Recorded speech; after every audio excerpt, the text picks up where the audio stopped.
ati mu myaka 35 ntari mu Rwanda naragiye ahandi iyo ngarutse ibyo nabonaga hiyongereho kenshi k'ibyo nasize. Hari byinshi ashobora kuza kugarukaho abaturage babonye ibikorwa remezo bitandukanye nubwo bitaragera kuri bose wenda bavuga ngo buri muturage aravuga ati wenda akarere kacu gafite stade ariko izihari zirahagije. Imihanda uburyo igenda izamuka urayibona n'ibintu bitandukanye. Araza gusubira niko tubitekereza duhe abantu umwanya kugira ngo babashe gukurikira bimwe mu byo agiye kuganira rwose urugero rw'urubyiruko n'abakiri bato. Reka duha akanya abantu rero bakurikire inyakubahwa Perezida wa Repubulika muri iki kiganiro, ni bafata akanya cyangwa basoza turagaruka mu kanya gato. Ku cyo umubyeyi wabumye bashaka kumwica bamuhitisha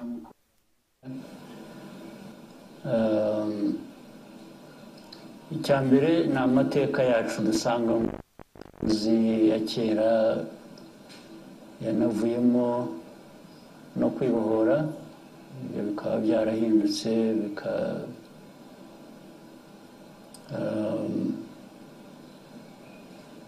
bikaba ariho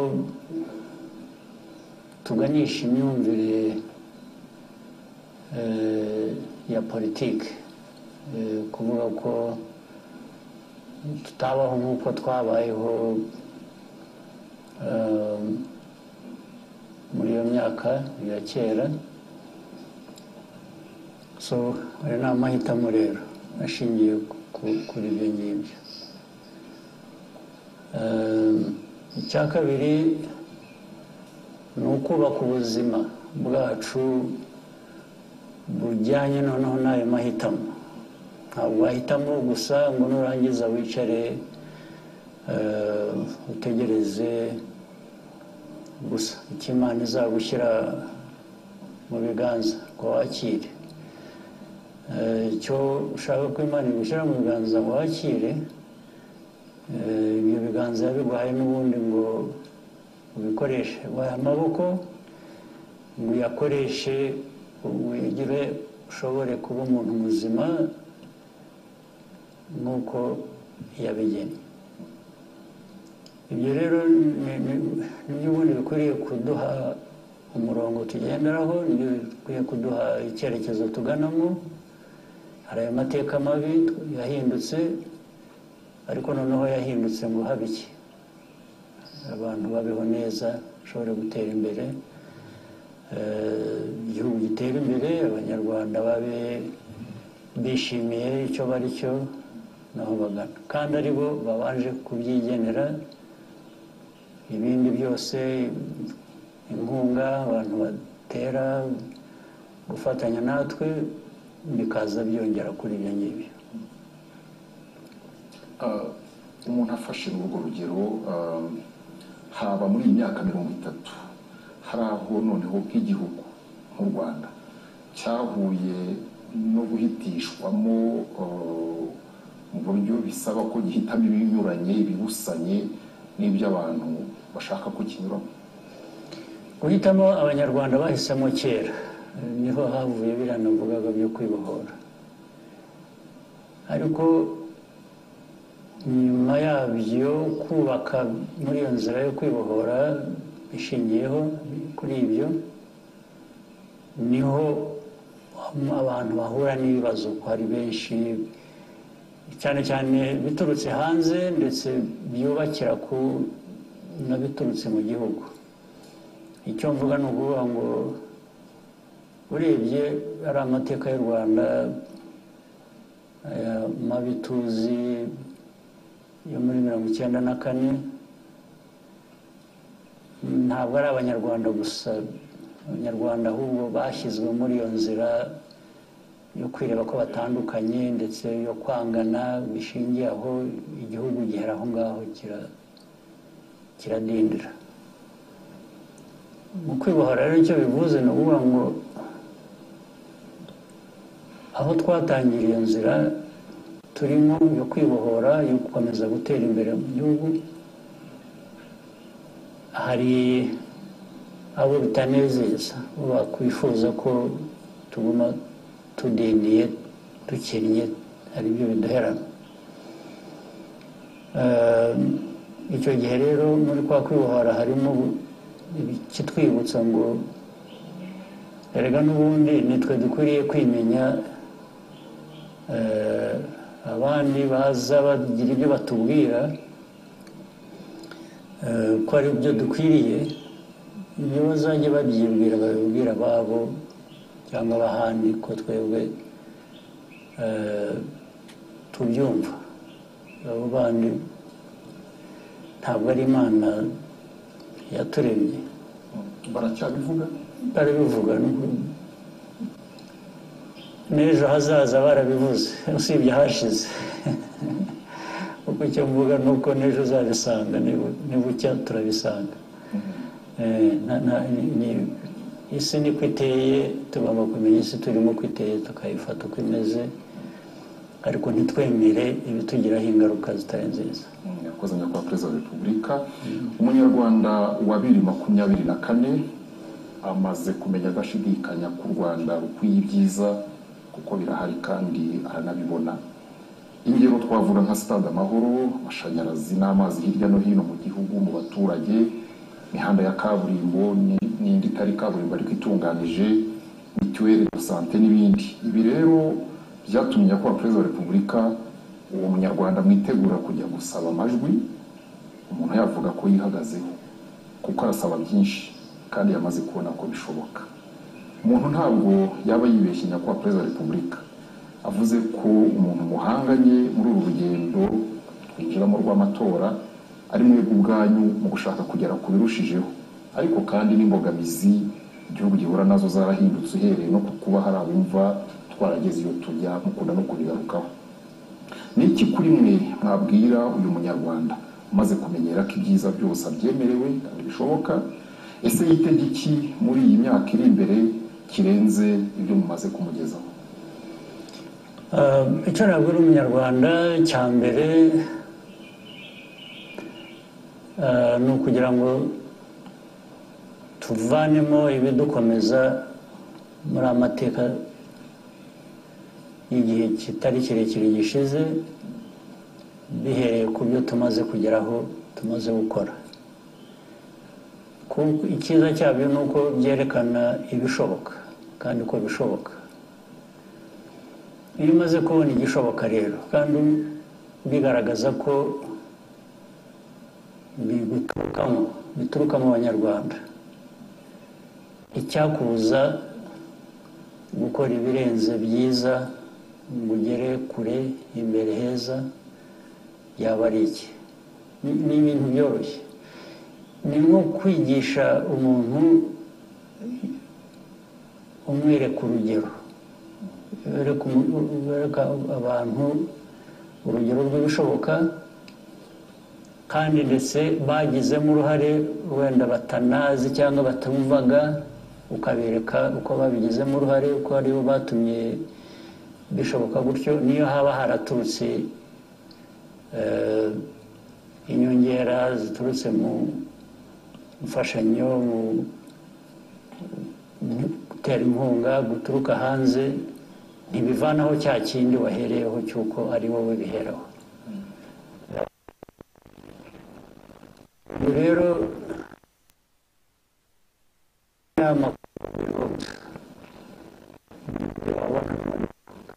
bigiraho n'ingaruka gutera imbere mu buzima bwabo. Ibyo bavuze ari ibijyanye n'ubuzima, ari ibijyanye n'imyidagaduro, ari ibijyanye n'ibikorwa remezo bifasha muri siporo cyangwa iyo myidagaduro, ari ibijyanye n'imibereho isanzwe, ari ubuhinzi n'ubworozi, uko bitera imbere, uko abantu bashobora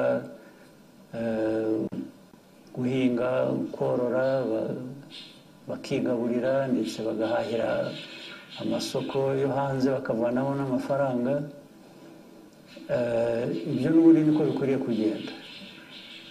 ndetse ntabwo turagera aho dukwiriye kuba twishimiye kuba turi nubwo dutera intambwe. Iyo urebye ubukungu bakakubwira ko bukura ari umwaka ushize birenze 8% cyangwa bigera mu 9%, abantu bashaka gukora, abantu bashaka kwihuta, abantu bashaka kugera kure, uguma wumva ko ibyo bidahagije. 8 uravuga ngo ariko kuki bitabaye 9, kuki bitaba n'10, bitaba n'ibirenze, cyane cyane ubirebera ku bibazo biba bigihari byo kugira ngo bikemurwe. Niba ari amashanyarazi, nubwo bavuga ngo hirya no hino bigeze muri rusange 80% cyangwa se 70, hafi 77% yara muri 80%, uravuga ngo ariko hasigaye 23% aho bitaragera cyangwa abo bitarageraho, nabo bakwiriye kuba bibageraho. Hari aho tuzi mu bihugu, mu gihugu cyacu hirya mu ntara no mu turere hakiri aho nk'amashanyarazi ataragera. Iteka cyo tuba dutekereza no kuvuga ngo nahagomba kuhagera, kuko ntaho dushaka ko hasigara inyuma.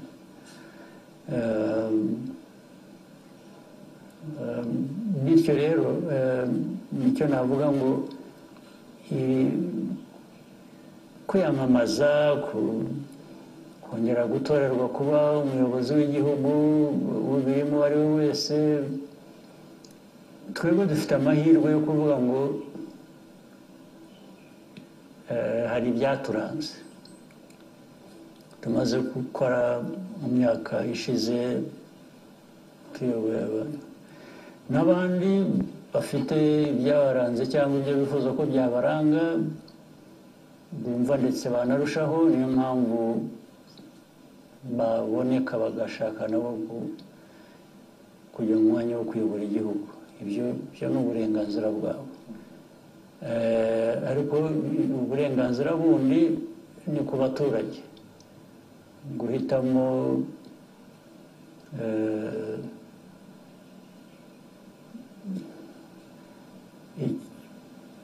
bishingiye ku cyo wabonye, ku cyo wagizemo uruhare.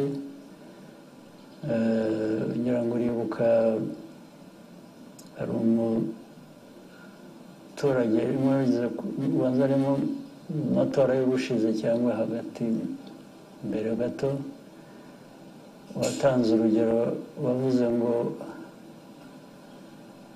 we ntabwo yirahira uwamusezeranije kumuha inka, yirahira uwayimuhaye.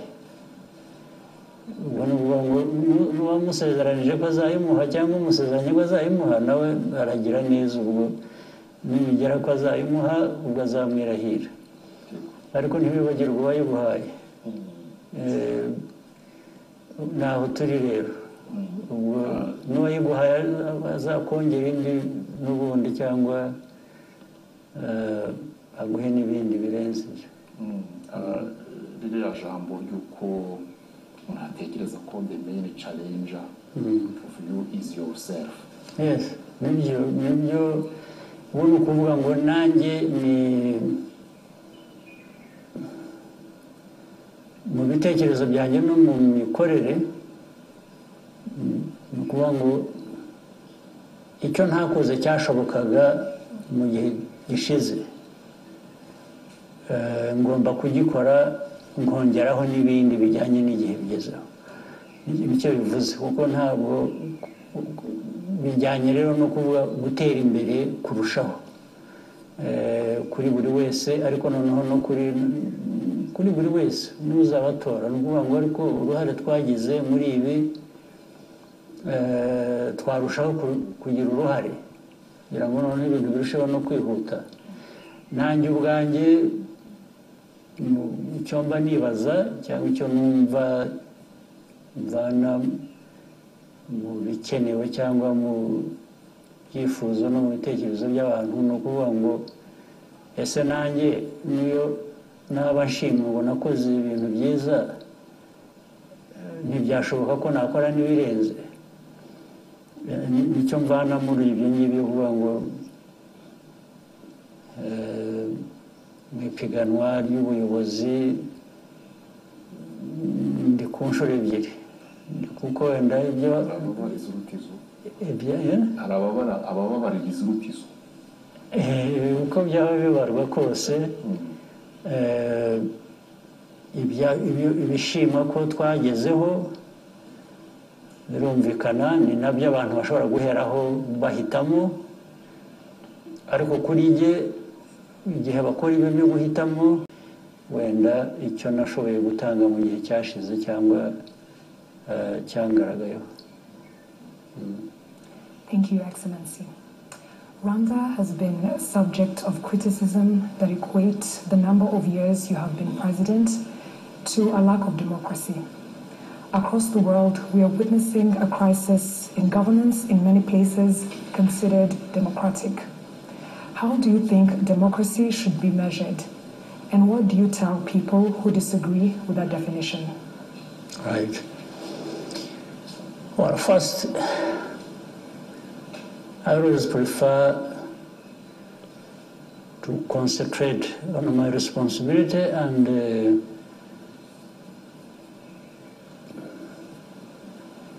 what, as leaders, we owe our country. We owe them a lot. To our country, we owe a lot, given where it has come from, the challenges, the complexities of those challenges, and where we want to go. That is the concentration of everybody's thinking and actions. Meaning, so it's not just me who is in the process of being re-elected maybe several times.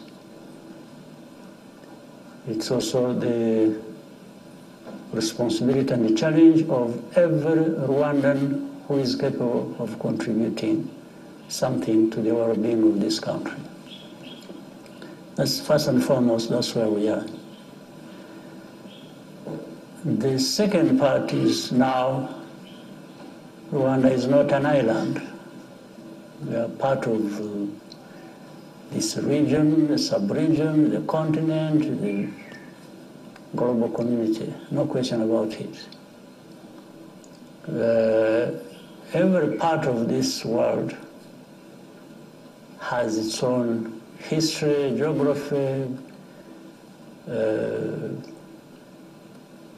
troubles and opportunities, and every country, culture, and so on and so forth. So, in my simple definition and understanding that also should influence my actions, I'm sure others have many things that influence them, or maybe things like that I'm talking about. Now, the first question is, there are those who make the criticism. Well, it is their right to do that. It doesn't necessarily make it right. It could actually be absolutely wrong, but it's their right. And following that, I would ask, the crises that are across the world as we know them, and as you have just stated, what role does Rwanda play in that? We can't be responsible for the crises that are taking place in the world. In fact, we know particular, for example, areas where these crises are. You can talk about different parts, including Africa and different parts of Africa. We have one crisis, then you go to Europe, go to Asia, or the Middle East, or between Europe and Russia. You may be deceived that these multi-layered crises are just happening in those places you see on television and hear about on the news and so on and so forth only. You may think that's where they only exist. But even those countries that are part of seemingly are trying to resolve these problems. At the same time, they're not just, as we see it on the surface of it, trying to look for a solution to these problems. They're actually part of those problems. That's one. But the other thing is, even where they come from when they are being seen to be looking for solutions to these problems, they have actually problems. And many problems, including that question being raised of democracy, of different things. Democracy, as people want to define it, we'll talk about that.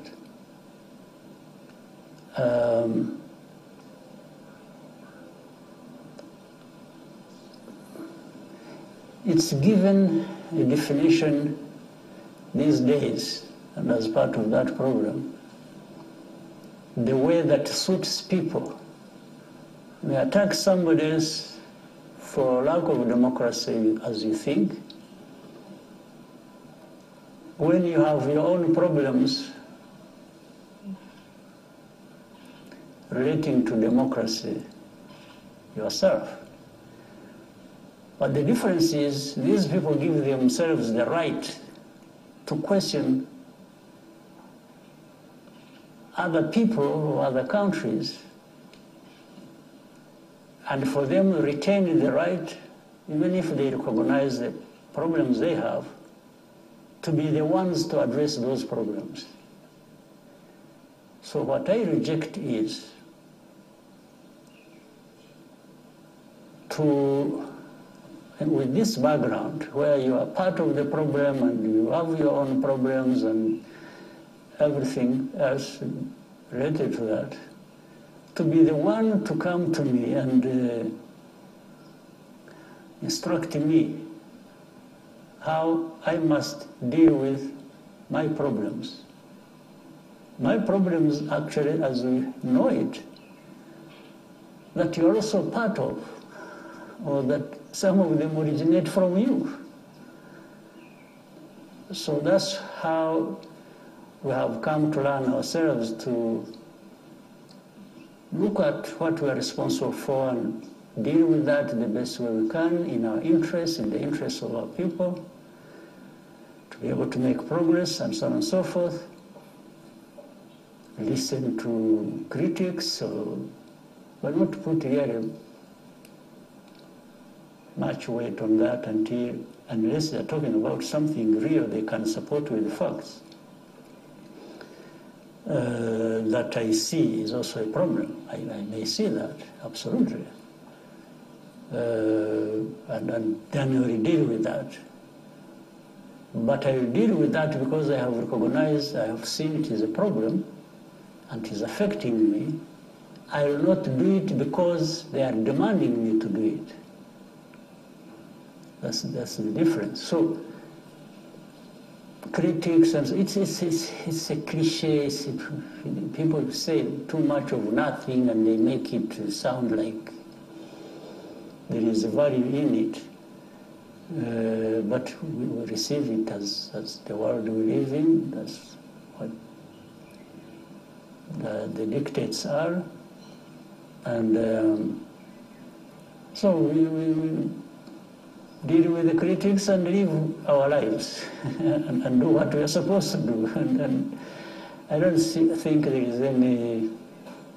Well, sometimes the critics even want to go ahead and not only bash you, but cause you more problems and literally crush you. But this is what we, as leaders and as people who think we have some level of integrity to determine our own destiny, this is what we can refuse. You know, many people have given this example. You may crush somebody physically, but you cannot crush the spirit, the idea, what is right in them. I think that's a lesson we have learned as Rwandans, and that's where I come from. Like, I even speak for myself. You really can't crush me, can't crush my spirit, you can't crush my aspirations, my desire, what I think is right. What I think is right that I have to do, and this is something that we think the country has learned a lot from. We are not afraid of anything. We've learned a lot. So we've learned to be humble, respectful, and when it comes to not respecting us, we ignore you. We don't have to fight over it, but we ignore you. And you will feel it. So when our country may be small, but we are not, as I have said before, we are not small people. We are a people with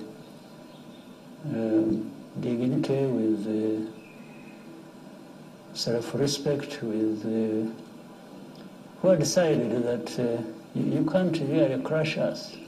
Yes, we will resist it to your surprise. Yes. And that's why we have come from nothing, literally. That's why we raise your journalist, you must be aware of that. I was seeing a conglomerate of journalists who are really up in arms against us, but these are just, they are wasting their time. They should have used their money and their energy for something else. Rwanda is there and will prosper and will be better every year in spite of them. Thank you, Excellency. In the midst of a geopolitical change, how can Rwanda and Africa position itself? How can we build our own table instead of fighting for a seat at the table? It's a very common thing, and we have really many people understand this. We've talked about it before. We always talk about it. As again, Africa has many challenges, but it has even more opportunities and resources to actually achieve whatever they set out to do. There's no question. But it's always going to be politics that creates these gaps, these loopholes, that those who want to exploit Africa, to keep it underdeveloped, and they go through. There are these gaps. So it's our business as leaders of our continent, or even the continent,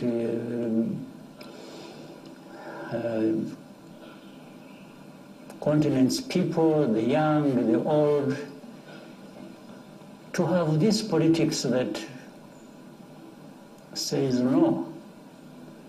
We know better, we want better, and it's possible, and we must do it, but working together is going to be the starting point.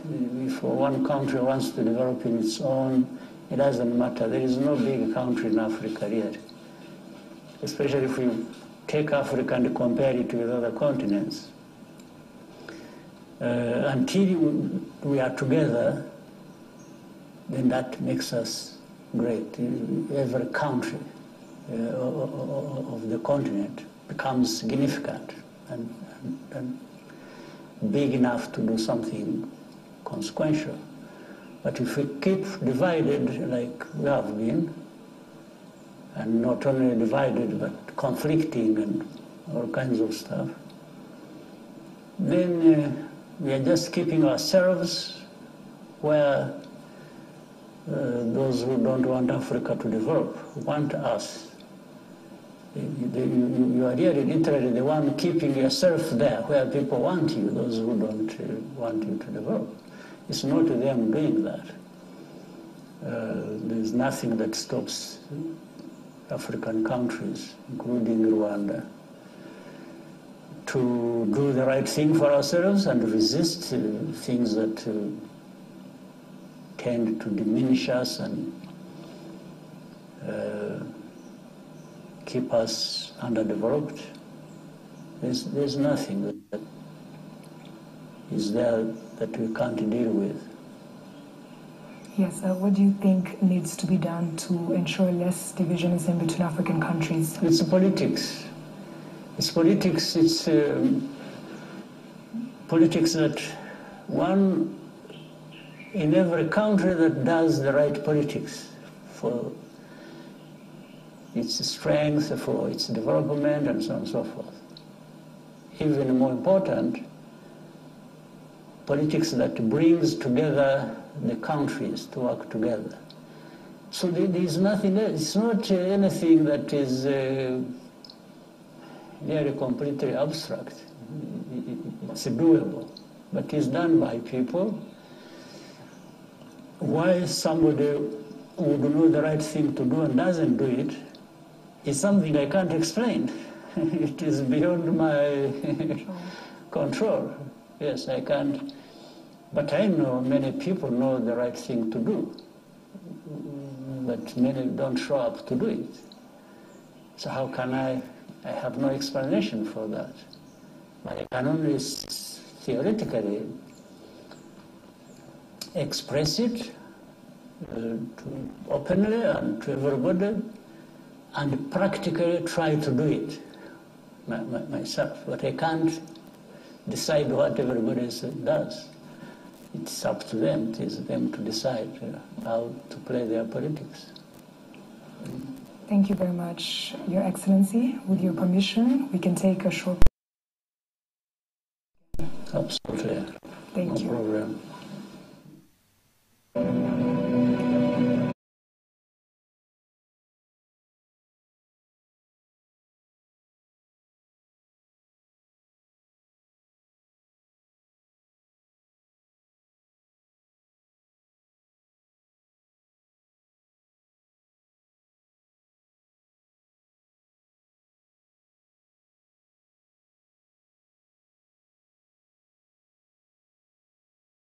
ndagira ngo mbashimire ku gikorwa cy'umuganda dukoze muri uyu mudugudu wacu. Uyu munsi rero tugiye kuganira ku gikorwa cy'amatora ya Perezida wa Repubulika n'ay'abadepite. Umuturage wese cyangwa umuntu wese ugomba gutora agomba kuba afite indangamuntu, agomba kuba ari kuri liste y'itora, ikindi akamenya naho agomba gutorera. Dufite rero umutumirwa wacu arabidusobanurira neza.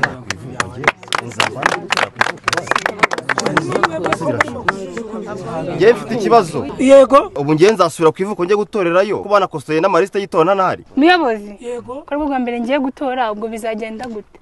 Ni muhumura byaroroshye. Ubu ngubu ukoresheje ikoranabuhanga. ushobora kwireba kuri lisite y'itora nawe uzatorera. Reka turebe uko bikorwa. Fata telefone yawe, kanda akanyenyeri 169 urwego uwemeze. Turagendana. Hitamo ururimi, shyiramo rimwe ku makuru y'utora, shyiramo indangamuntu yawe uyandike neza, shyiramo rimwe urebe umwirondoro wawe.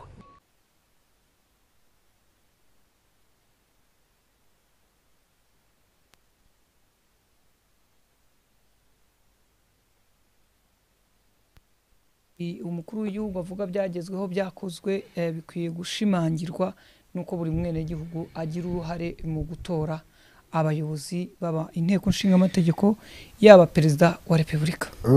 Ku Rwanda numvise icyo twita kwibohora. Ngo ni ukwanga guheranwa n'ibyo twatangiranye. U Rwanda hari aho twavuye kugira ngo tuvuge ko twibohoye cyangwa se twibohoye. Ibyo rero iyo sura twari dufite mbere dutangirana icyo gihe. Reka nkwereke. Reka buri muntu arwana intambara yo kwibohora. Reka buriya muntu ibintu byatangiriye. Hari abatangiye bafite amavunja. Buriya hari ukuntu umuntu aba ari mu gihe cyo kwiboha ariko akibohora. Aribohora mu buhe buryo rero? Yego. Harimo uburyo bubiri.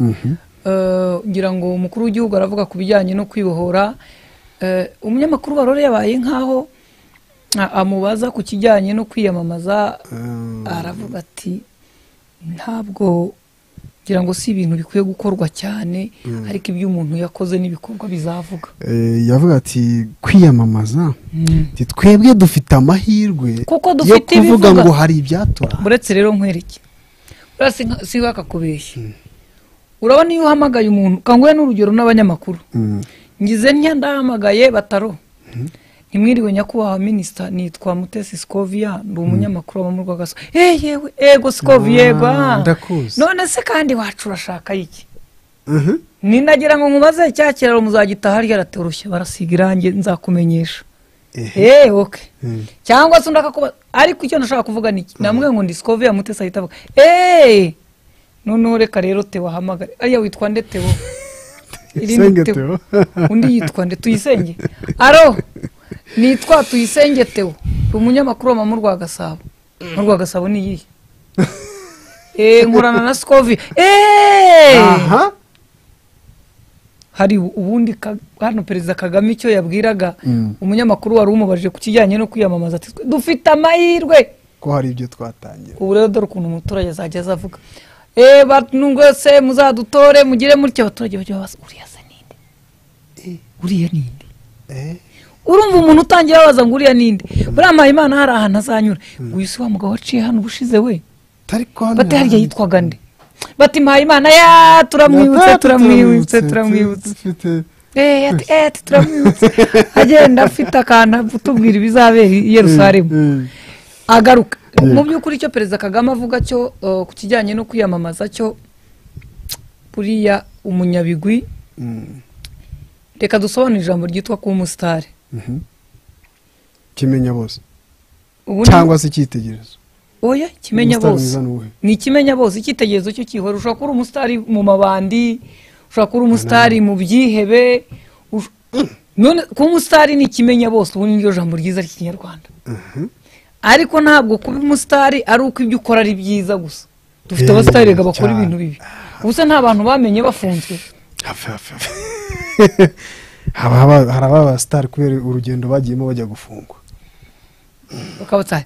Hano rero nicyo yavuga katuvuga ku kijyanye n'ikimenya bose.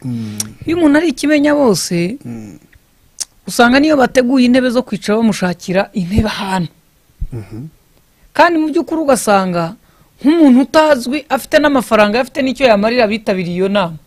Bugicaye muri rusange. Cyabihuriye namwe mwamwihoreye. Rero Perezida Kagame ikindi yashimye avuga ku kijyanye n'amatora hari ibyo baza guhindura. Arakana numvisemo ngicyo ntakoraga mu gihe gishize ngomba kugikora bijyanye n'igihe kigezweho. Icyo yanze kuvuga ati ibyo tutagezeho nzabikora uyu mwaka wenda cyangwa utaha. Kubera ko ibyo bijyanye n'igihe kigize kigezweho bisobanura ngo niba abantu baravugaga bati turavoma muri metero 50 tukaba twese turi mu mudugudu tuzavoma muri metero iyo robine urayijyana iriyo kugira ute kandi abantu bari mu mudugudu nk'ubu abaturage bo mu karere ka Rubavu barimo barabyinira ku rukoma muri aya masaha aho nyuma y'aho minisitiri wa minema w'ubutabazi amaze ibikorwa by'ubutabazi amaze kuvugiraho ko aba bantu bemerewe gusubira gufungura inzu zabo z'ubucuruzi hariya Mahoko centre aha rero icyo nashaka kuvuga ahanye umugongo na Sebeya icyo nashaka kuvuga rero kanze ndimo ndashaka uko minisitiri yavuze bivuze ngo icyo batako abantu bari bakuye muri aya mazu bushize bariragayo kwarika ko genda mu bantu bagiye kureba ikibazo bari bagize ariko bahageze icyo gihe barariraga ariko ndashaka kureba ngira ngo yego nuyu yaganiraga n'abanyamakuru kandebe n'ibijwi ririho urumva igihe cyashize ntacyo babafashaga bumvaga ntacyo byacitse kuri iyi nshuro ariko noneho bafashe icyemezo perezida niyo mpamvu avuze ati ibyo tutakoze tuzabikora bitewe n'ikigezweho Mahoko bafunguye isantire yari yarafunzwe kubera Sebeya shyira mu kaga none iki gikurikira nyuma yo kumubakomora ariko se nicyo kibazo nyine cyavuyeho cyararangiye abo n'abanyamakuru babase uko twabisobanuye impamvu twabakomoreye uwo ni retired generali Albert Murasira minisitiri ibikorwa by'ubutabazi nta nubwo hashize igihe kinini nubwo hashize umwaka urenga nuko hari ibikorwa byagomba gukorwa na nicyo kibazo mwabajije mbere y'uko tubakomorera ibikorwa rero byarakozwe birumvikana ko mu bikorwa by'ubutabazi ntabwo ari abangaba bonyine twarebaga abangaba nuko bari bafite amazu y'ubucuruzi kandi ari mu nkengero y'umugezi wa Sebeya ubwo rero hagomba kureba basubiye gucuruza nta nubwo ari ikibazo cy'amazu gusa n'abantu bagomba kuza muri ayo mazu baje kugura ibintu hari n'abantu wenda bashobora no kuharara barinda ibyo bintu ibyo rero twagomba kureba niba nta bibazo bihari ibibazo rero icyo nashakaga kuvuga ibi bikozwe mu gihe cyabyo ariko hambere twagiyeyo inkuru yari ihari yari iteye ubwoba harimo hari umuntu wenda abantu cyihutirwa cyane ngo banzukiza amagara ibyo ubonye birahagije yego hano Perezida Kagame aravuga ko ubutaha aramutse agarutse aramutse atowe nubwo atarikoresheje iryo jambo ariko nicyo bisobanura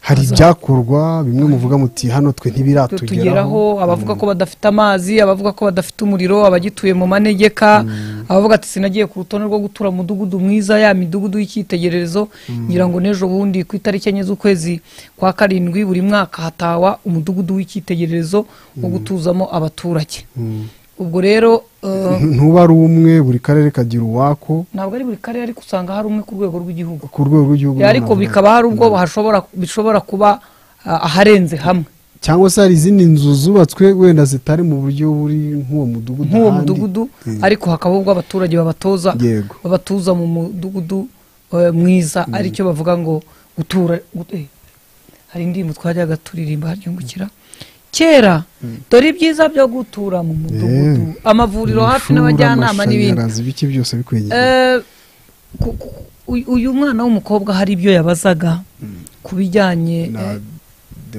na demokarasi wa mwenda wananiye gukwira abantu umuntu wese ageramo butamukwira ariko abantu bawambara ukuri urabona hari ukuntu mu cyaro akana kambara igipira urabona hari ukuntu akana mu cyaro kambara igikote igipira kakagihurutura kigafata mu mano ubundi twebwe iwacu kera abadukurikiye barabizi umuntu yarawambaraga imvura yabaga yaguye wicaye imbere y'ikiraro noneho wicaye imbere y'ikiraro harimo inyana ariko ntiwakinze kuko inyana iyo zikureba ntizikugonga noneho hakaba ubw'inka ivumera akanyana kagasazi kakakugonga ubwo iyo kakugongaga wagira gutya waratembagaraga n'igipira ukatembagara inyana ikagucaho ikagenda kugira ngo uzakuremo amaboko n'amaguru bikaba ikibazo umwenda wa demokarasi rero abawutwambika nuko iyo urangaye baguhirikiramo neza baguhirikiramo gusa icyo numvisemo ni cyuko perezida buri gihe ahora ababwira yuko ibyo bita gira ikintu bimutwara kuvuga ngo u Rwanda demokarasi ngiri hasi ngiki ngo nta bwisanzure, ibyo nuva ngo just ubivuga niwe wahisemo impamvu abivuga yacu imeze cyangwa se nuko twayobora ibintu ubivuga niwe wahisemo uburyo abivugamo. Ariko reka mu gihe ngira ngo mu kanya gato bari bafashe akaruhuko, aba banyamakuru bari kumwe na nyakubahwa Perezida wa Repubulika mu kiganiro, ni bava mu karuhuko turongera tubakire kugira ngo abantu bakomeze gukurikira ibiganiro, kandi dushimira barimo gukurikira ibiganiro byacu kugira ngo babashe kugira. Reka ngira ngo kubanga bw'ibyuma Theo adufashe, hanyuma dusubire mu kiganiro, turagaruka mu kanya.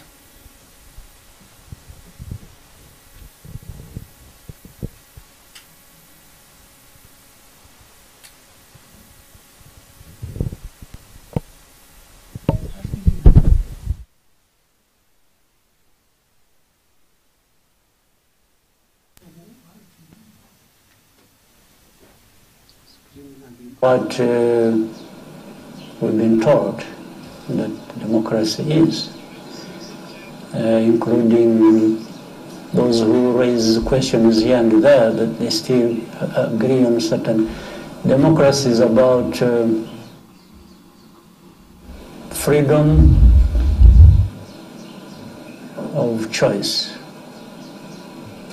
the kind of life, political life, countries, people, individuals live. It's a freedom, it's choice, it's the practice. If that is the case, unless the definition has changed over time, I've never known of any place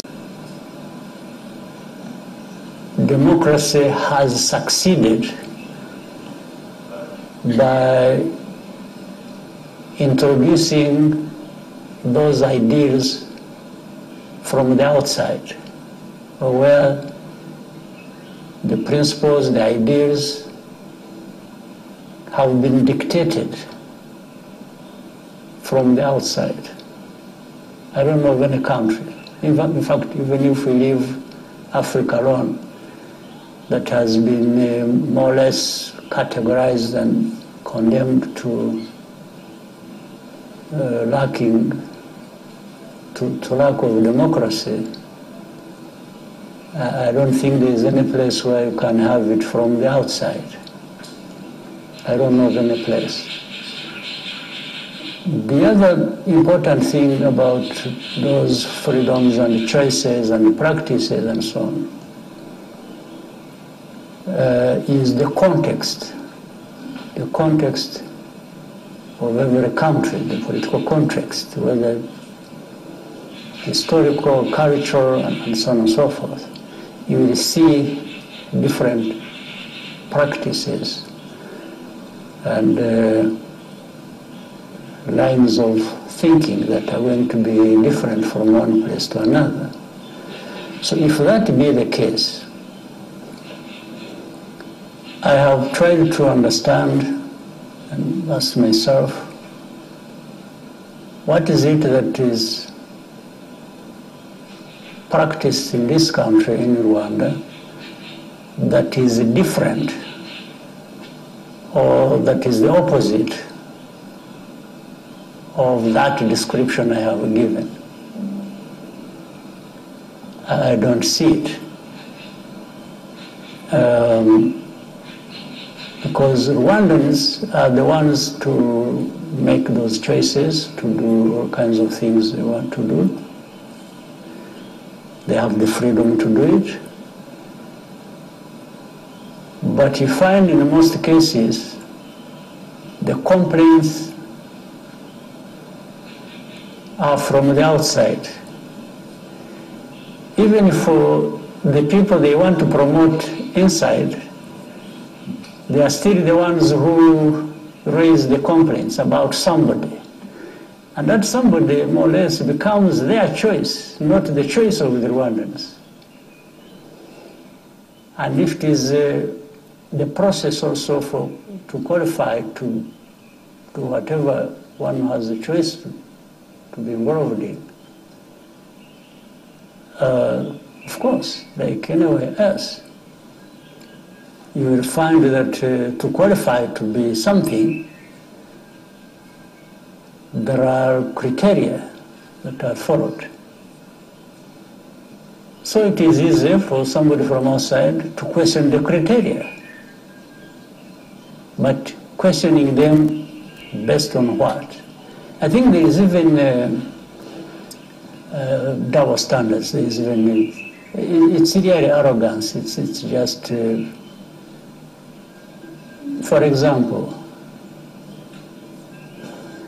in fact, those who make where the criticisms originate from, they will say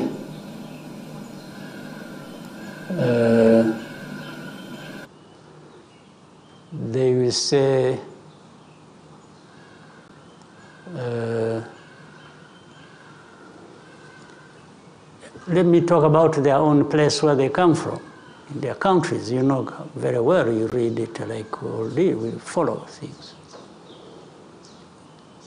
They have strict rules, and they even say they don't want anybody to interfere in their politics.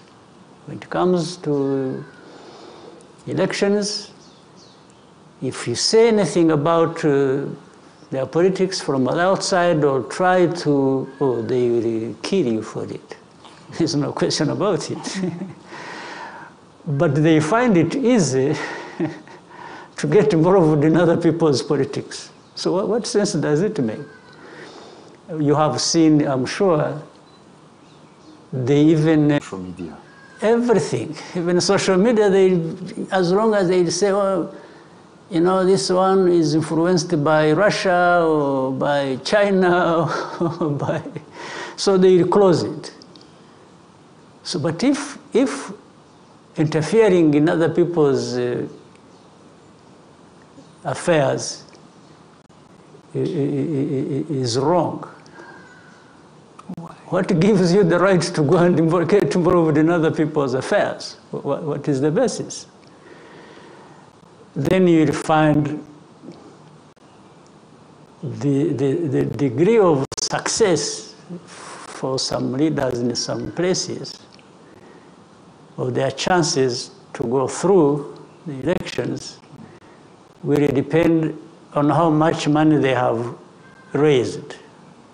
So democracy has become about money, how much money you raise. Honestly, if we raise the money here and that is what we depend on to go through, they blame you for it. They say, you see, you had no following, you had to buy people. So for me, it shouldn't be. For them, that is what they're entitled to. Hey, what? I don't understand. Or they say, oh, you have been there too long. But that's none of your business. It's the business of these people here. Like in my case, honestly, and I will say it on the camera. These last two parts of a couple of years of my being here has been dictated to me by you people. For me, I have no problem.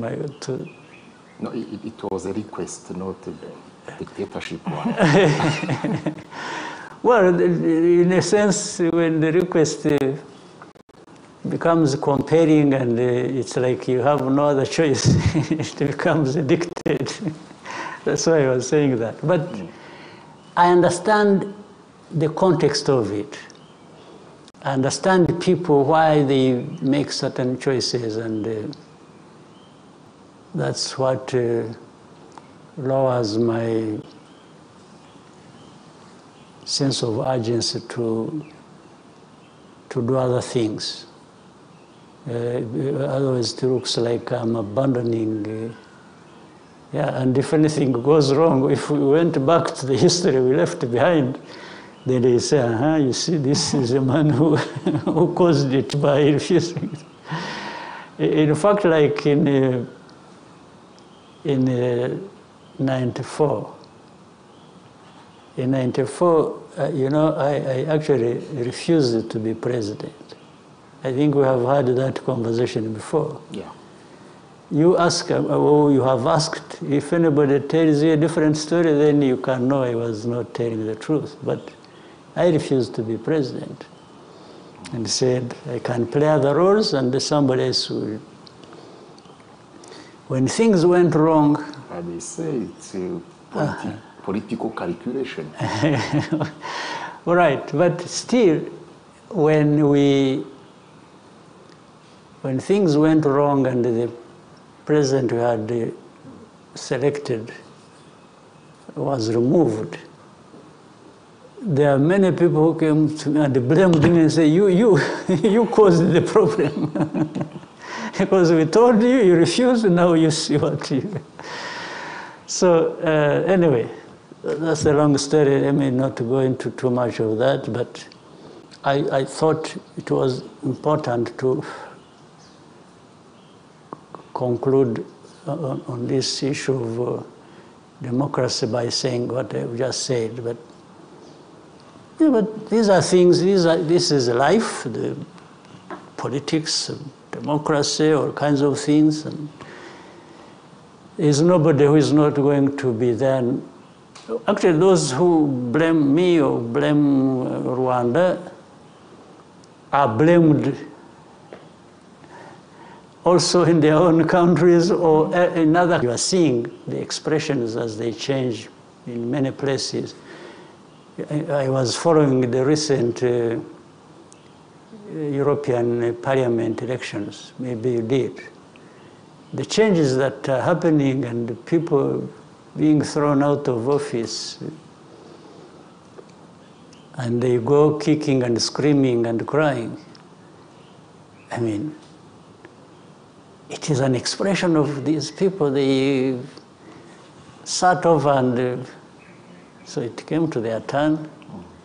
And some of these very negative people against us actually lost. So they want me to lose like they did. So, but good for them.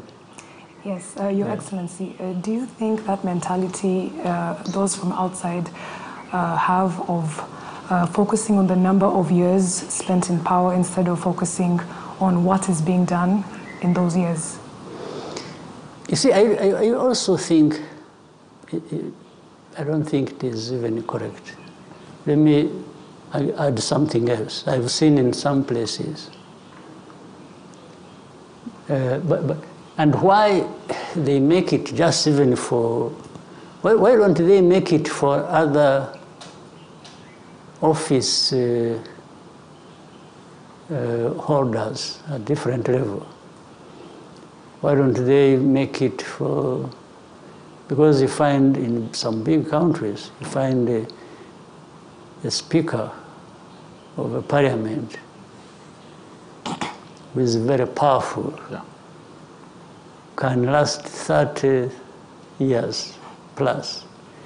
And after that, this is somebody who is being elected. Okay, that's a choice of how the process goes in the process. But why wouldn't I have asked the question to us and say, why? Why is it you that you are always coming and you are always being for 30 years?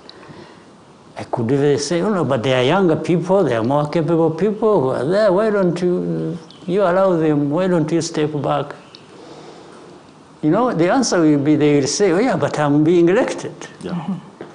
But if you think staying too long is a very bad thing, you can easily offer to step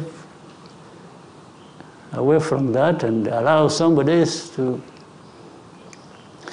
So they use just one place because they decided so, because they determined so at some point in their past. And then they are trying to say everybody must follow that. If they had decided that even for a speaker or for a member of parliament you can't serve for so long, they would be forcing us, they would be asking, saying, no, the speakers cannot stay too long, or the MPs cannot stay, just because they decided or they had decided. Excellency, they put the debate in the other side. They say, for example, African elections are not trustable, but theirs are trustable. This is the... Fine, okay. If it is not, if elections in Africa is not to be trusted, why do you even trust the first term? Yes, even for the first 5 years, you could say, no, you don't deserve it because you cheated or you, or you did this and that. In fact, by the way, they even accept those who cheated elections. You see, this is the whole thing. Even when they know that somebody cheated or actually there was no elections, just somebody declared himself. We have many cases even in our region. They will be quiet. So is that support for democracy? It doesn't make sense. Most of the things they said just don't make sense. They even make them look ridiculous. Yeah. Thank you, Excellency. Murakoze nyakubahwa Perezida wa Repubulika, twabisezeranije abadukurikiye, turacyari kumwe na bya bitangazamakuru ko twakira n'ibitekerezo by'abaturage mu ntara hirya no hino mu bitwemereye twakwakira bari ku murongo wa telefone. Tuributsa bari ku murongo wa telefone ko nukubwira Perezida wa Repubulika muri ivuganira ntabwo munyuraho, arahari, turi mu kiganiro imbona nkubone, uravuga amazina yawe, akarere utuyemo, ugarukire ku murenge, hanyuma ugiye ku gitekerezo cyangwa se icyifuzo ufuza kugeza kuri Perezida wa Repubulika. Bibaye byiza kandi wafunga wagabanya amajwi rwose ya radiyo ikwegereye na televiziyo bikwegereye kugira ngo hatazamo za nyiramubande. Murakoze cyane, nzi ko mwumva kandi mukumvira. Twakwakira rero uri ku murongo wa telefone. Alo? Alo? Yego turakumva. Mwiriwe. Yego mwiriwe namwe, jya ku mazina. Nitwa Nshimiyimana Adriyane, mu ntara y'Amajyaruguru mu karere ka Burera mu murenge wa Butaro, hano neza iruhande rw'ibitaro mpuzamahanga bya Butaro, ahantu hafi aho ngaho hari Kivumu, ibitaro byiza nyakubahwa Perezida wa Repubulika twubakiye, ubu ndaho ngaho niho ntuye. Yego turakumva, jya ku gitekerezo, twumvise ko uturiye n'Ikivumu ariko jya ku gitekerezo. Igitekerezo nyakubahwa Perezida wa Repubulika, ndabanza kubashimira cyane ko mwatangije urugamba rwo kubohora igihugu, none igihugu kikaba kigeza heza, kandi mugahagarika jenoside yakorewe Abatutsi 94. Ibyo byose ndabibashimira, kandi ndabamenyesha ko abangaba birirwa bavuga hirya no hino ku maradiyo, abo ngabo n'ipfunwe ry'ibyo bakoze n'umujinya, kuko igihugu cyacu barakishe murakizura, ubu cyarazutse, none kubera ipfunwe baba bafite ry'ibyo bakoze, baba bashaka kujya kwishyira hamwe ngo batuyobye, ariko abaturage abanyaburera cyane cyane turi maso, ntabwo tuzabemerera, kuko ntabwo twakongera kwemera ko igihugu cyacu cyongera gupfa, kandi ndashimira Imana yabaduhaye nyakubahwa Perezida wa Repubulika. Urakoze cyane ndakumva. Kandi nyakubahwa Perezida wa Repubulika, abanyaburera hano Butaro mu mirenge 17 igize Burera, turagushimira cyane kuko wadukuye muri nyakatsi y'amazu n'iyo ku buriri ku buryo cya gishanga cyitwa Kamiranzovu na Rwarugezi twahiragamo ibikangaga byo kuryamaho, ubu dusigaye turyama kuri matora kuko cya gishanga cya Kamiranzovu waragitunganyije neza, ari nabyo bitera ipfunwe n'ishari abo bicanyi. Urangije kugitunganya ubu gisigaye kera gukuba inshuro 10. Noneho Rwarugezi rwa Kamiranzovu wararutunganyije ubu ruri gutanga amadovize n'amashanyarazi.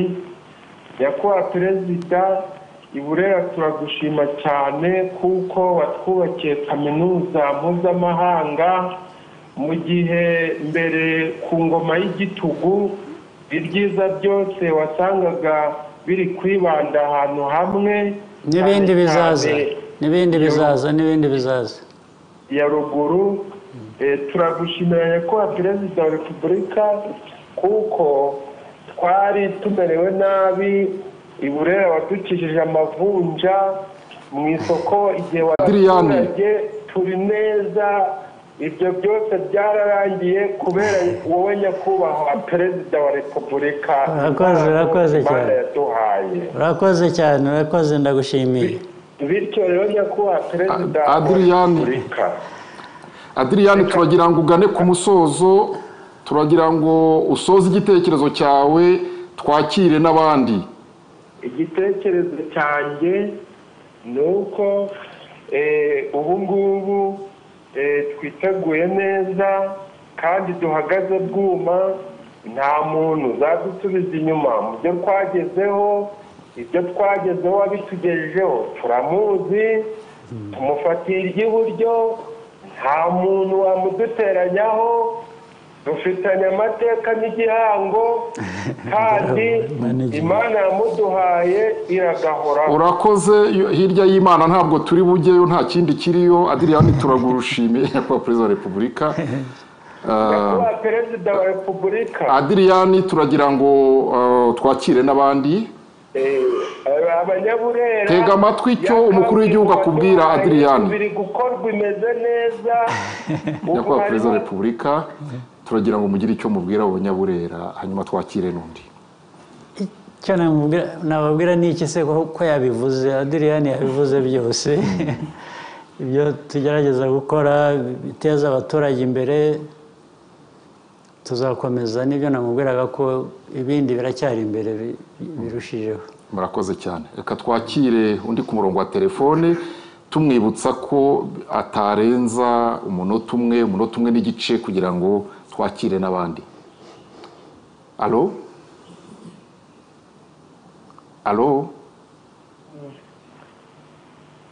Niba hari uri ku murongo wa telefone turamwakira. Alo? Yego, ikaze muri iki kiganiro na Nyakubahwa Perezida wa Repubulika. Uramubwira amazina n'akarere urimo, hanyuma ujye ku gitekerezo kandi utanyuze hirya no hino.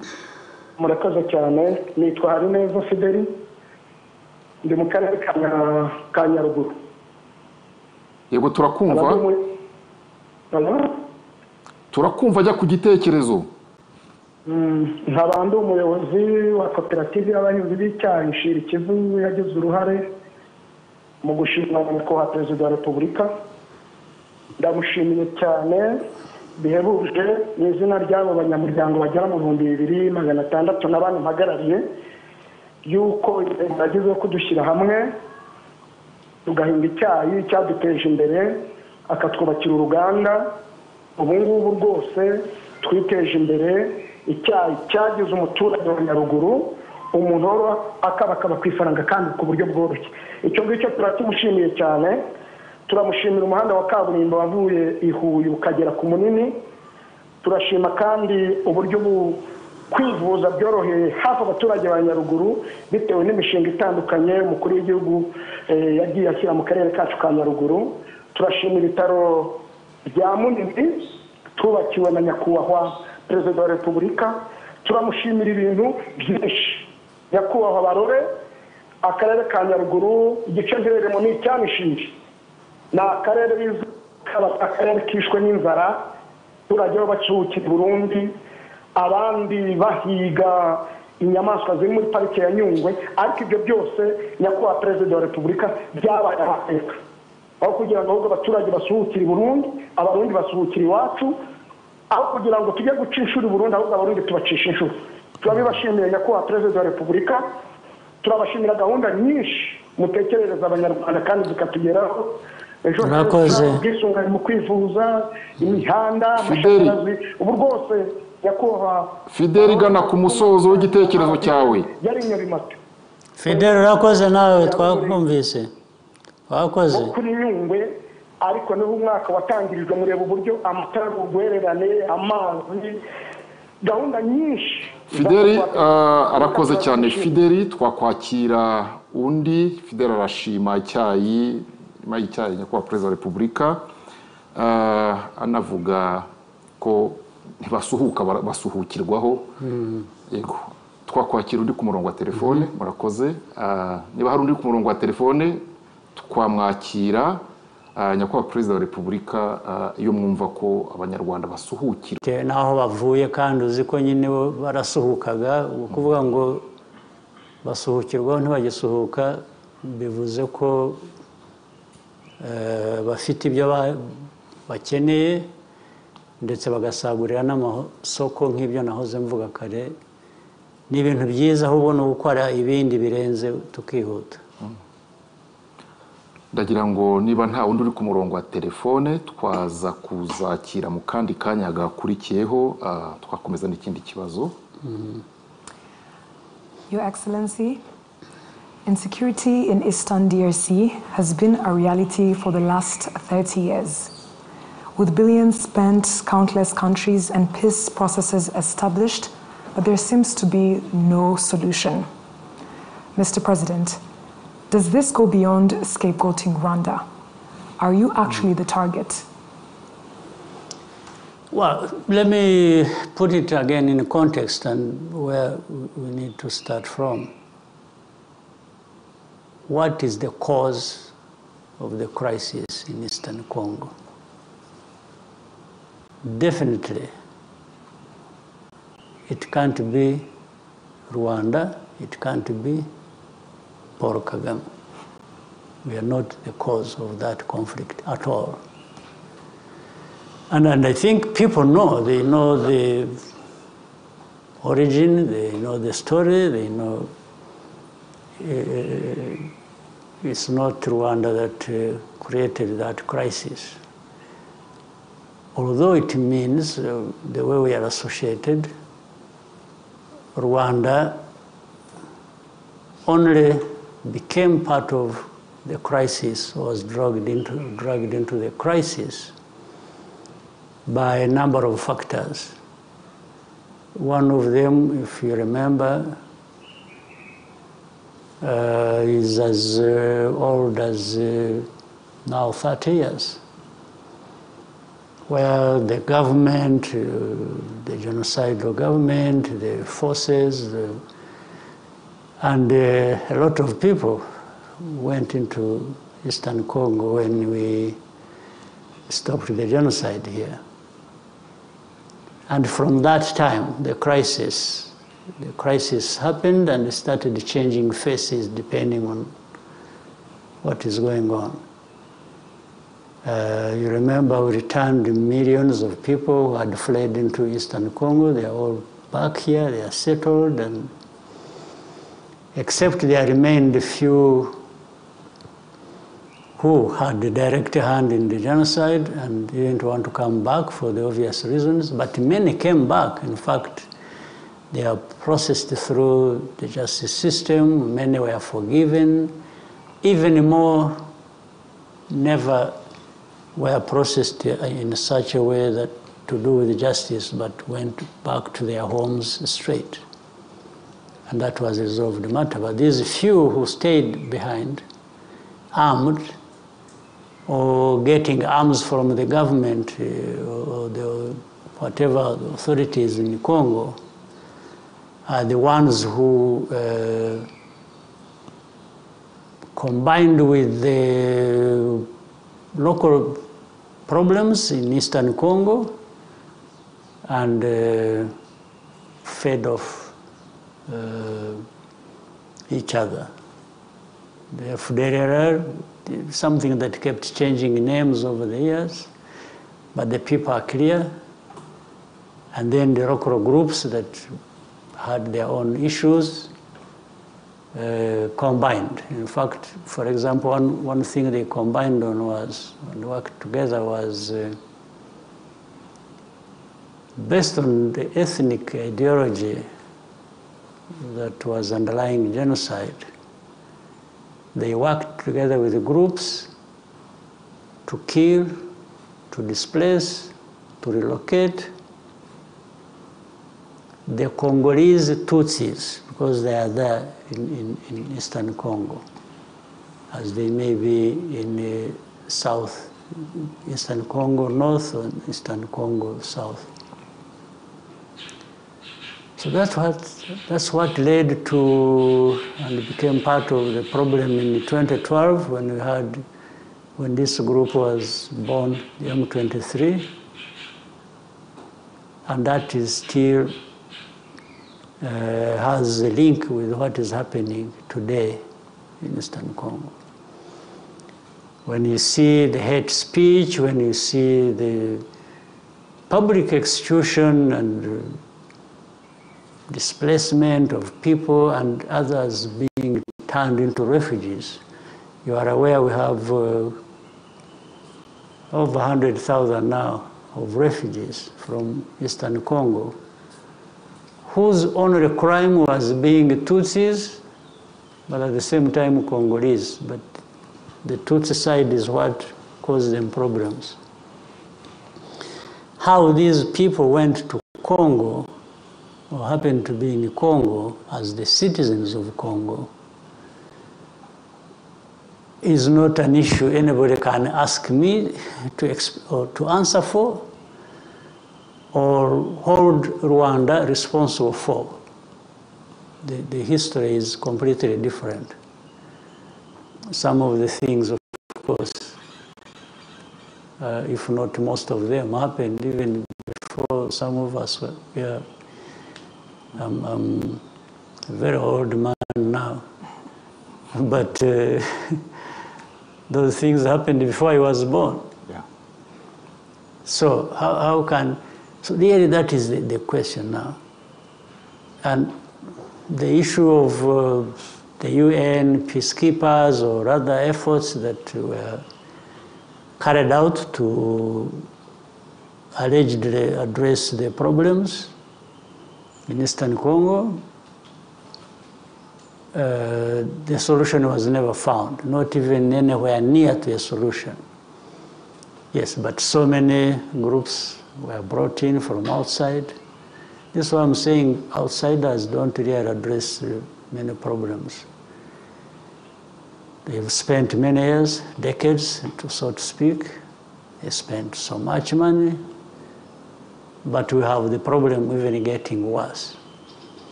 So you don't also want to think that it is the problems of the outsiders. The bigger part is there has never been a government in Kinshasa, the capital of DRC, that addresses the problem. I'm not even sure whether they really want to address the problem. I think maybe having a problem, as long as it is hurting those you don't like, that's the way they want to keep it, and keep it forever. So Rwanda comes into question on that matter like that. And for us, we tried to work within the different frameworks that were created to address the crisis. The East African region, the African Union, whatever efforts that were there, even from the outside, whether it is the US or France or European Union or UK or China or whoever really wanted to participate or to contribute to a solution, we were there always working with them. But somehow, the problem continues, and even it gets worse sometimes. But the main question to be raised is about the government, the governance of Congo itself. Because they should have seized on this opportunity where the whole world is present to help, but they end up not either helping or not helping adequately or even worsening the problem. So Rwanda is just caught up in all that, but we really have little responsibility, if any. So we hope the efforts will one day move in the right direction. We hope maybe reason will prevail and some people will do the right thing. But Rwanda is there always to participate and support the efforts to find a peaceful resolution of the problem. Yes, Your Excellency, you've mentioned that the problem has been there even before you were born. What can you tell those who choose to ignore the root causes and continue to highlight you as the problem? Well, but I don't mind highlighting me as a problem in as far as making an effort to find a solution that they don't want because of their own problems. Again, scapegoating does not provide a solution. And what they do in creating Rwanda or me as a scapegoat, I think is not a very smart idea, because everybody else in the world sees that you are actually avoiding dealing with the problem the way it should be dealt with and just creating a scapegoat. I don't think anybody needs to be given that much explanation or to be shown.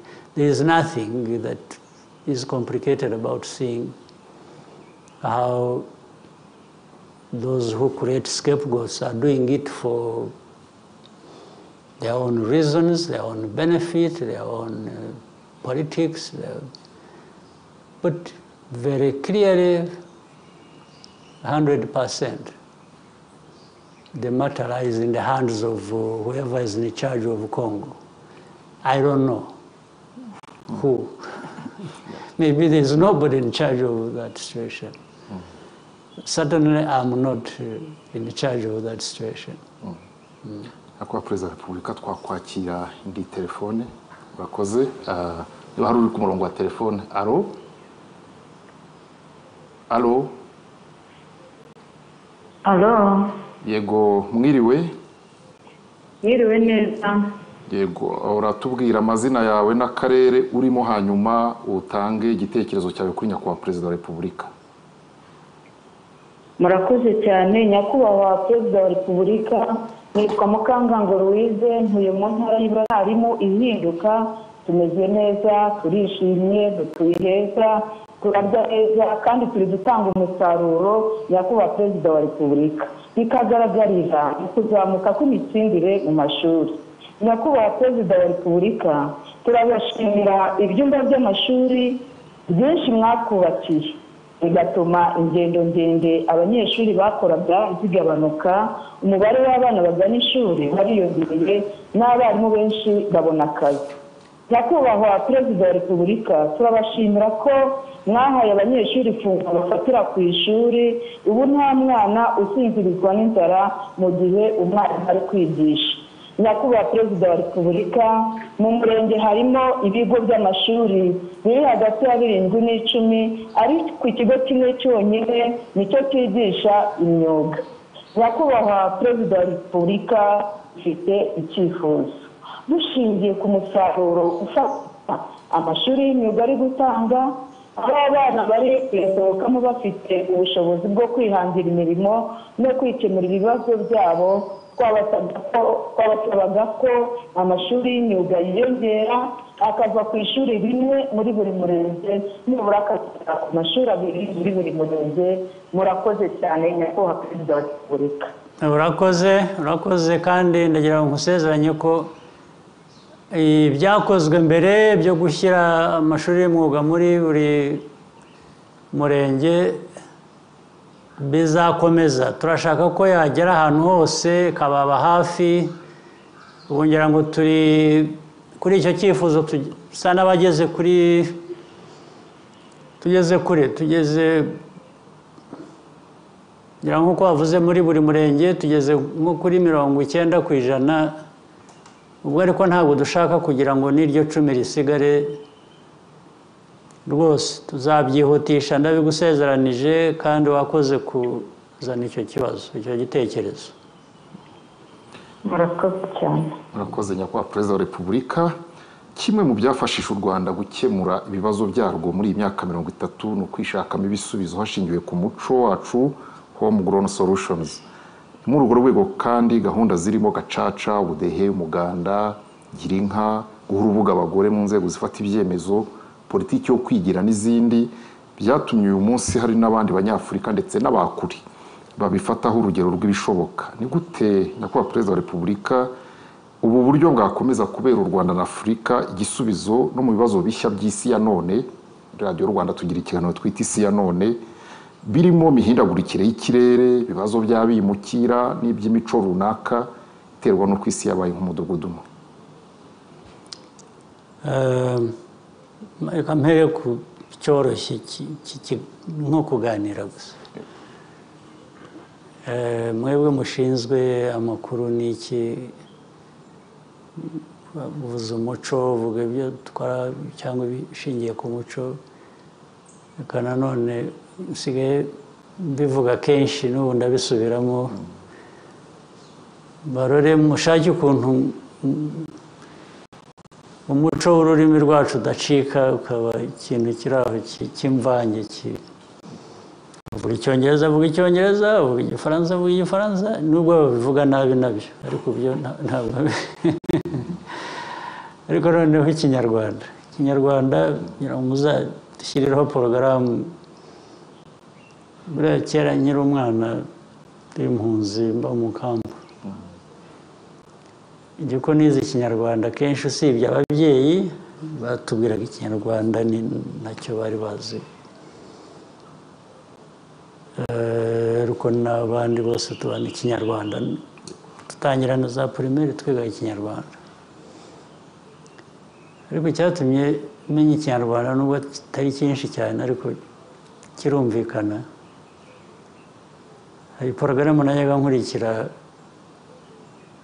kuri radiyo y'u Rwanda muri mu buhungiro. Ndi umwana yitwaga ngo ese wari uzi ko murayizi ngira ngo n'ubu mwarayikomeje burya ni iya kera cyane. Ese wari uzi ko ariko ntibigishaga n'ikinyarwanda gusa nk'ururimi bigishaga n'ibikorwa. Hari n'icyo kera icyo gihe kuvura igikomere iyo wakomeretse ushobora gufata inyabarasanya murazizi sinzi niba umukobwa we ntabwo abizi. Gufata inyabarasanya ukayihonda ukagira ute amababi yayo ukayashyira aho wakomeretse ntabwo rwose narabikoze narakomeretse muri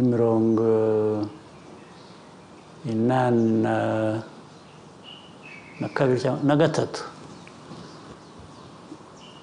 nta ahantu twabaga ntabwo twari muri izi ntambara z'abaturanyi n'iki nta muti bahari ntaki nibuka kuri iyo porogaramu wari uzi ko nibuka ko wabuze inyabarasanya ni ibintu usanga mu mirima so ndabifata ndabikora nta ni bandage yari ihari icyo gihe aho twari turi mfata ikirere ndahambira mpirambirizaho nuko nakize ahantu hano so urubyiruko rwacu rero n'abakuru ikinyarwanda bavuga ukayoberwa kivanze n'ikirundi n'ikinyekongo n'ikigande muzafashe mushyiraho porogaramu mujye mubigisha hari ikintu cyaje sinzi aho cyavuye niba ari kujya mu kiliziya cyane mu kiliziya uzi ko bahereza ukarisitiya so buri kintu cyose ubu cyabaye guhereza ariko nababwiye ubushize basetsa ndabwira ariko kwirahira mu kinyarwanda uvuga ngo yampaye inka biba bikwiriye kwibutsa umuntu ko utavuga guhereza uvuga guhabwa yampaye ntabwo bavuga ngo yampereje inka kugira ngo niho bigeze n'ibyo bazajya bavuga uvuga yampaye namuhaye guhereza ni nko gufata ikintu gutya kubwira umuntu uti mpereza icyo kintu niyo akiti yo gufata ikintu ariko guha umuntu kumugenera ni byinshi cyane byavuga ntabwo bayihinduye ntago n'ibindi byinshi ibyo nagira ngo mpere kuri ibyo rero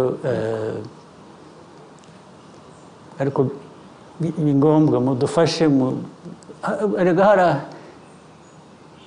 hari abatabizi abana batoya cyangwa batarabizi birahari abatabizi abo ni ababara ko ari the innocent category hari abandi babizi ariko ngira ngo bibwira ko kubigoreka ukabivuga utyo ni ubusitari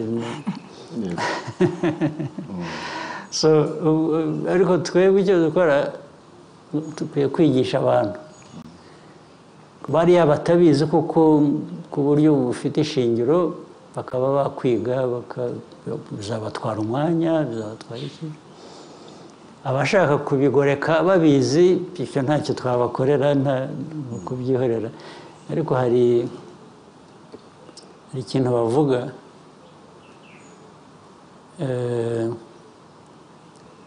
umuntu yazi ubwenge ni byiza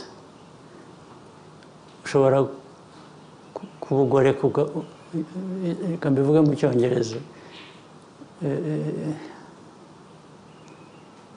an intelligent, a clever person can act like a fool whenever they want, whenever it suits them. But a fool, to act like an intelligent or clever person, biragoye. So, but an intelligent person can have both. You can make yourself a fool if you want, but you are intelligent. Nibyo by'urwo rurimi tuzarubahe bamenye ururimi rw'ikinyarwanda yacu ibimaze gukorwa ibyo tumaze kugeraho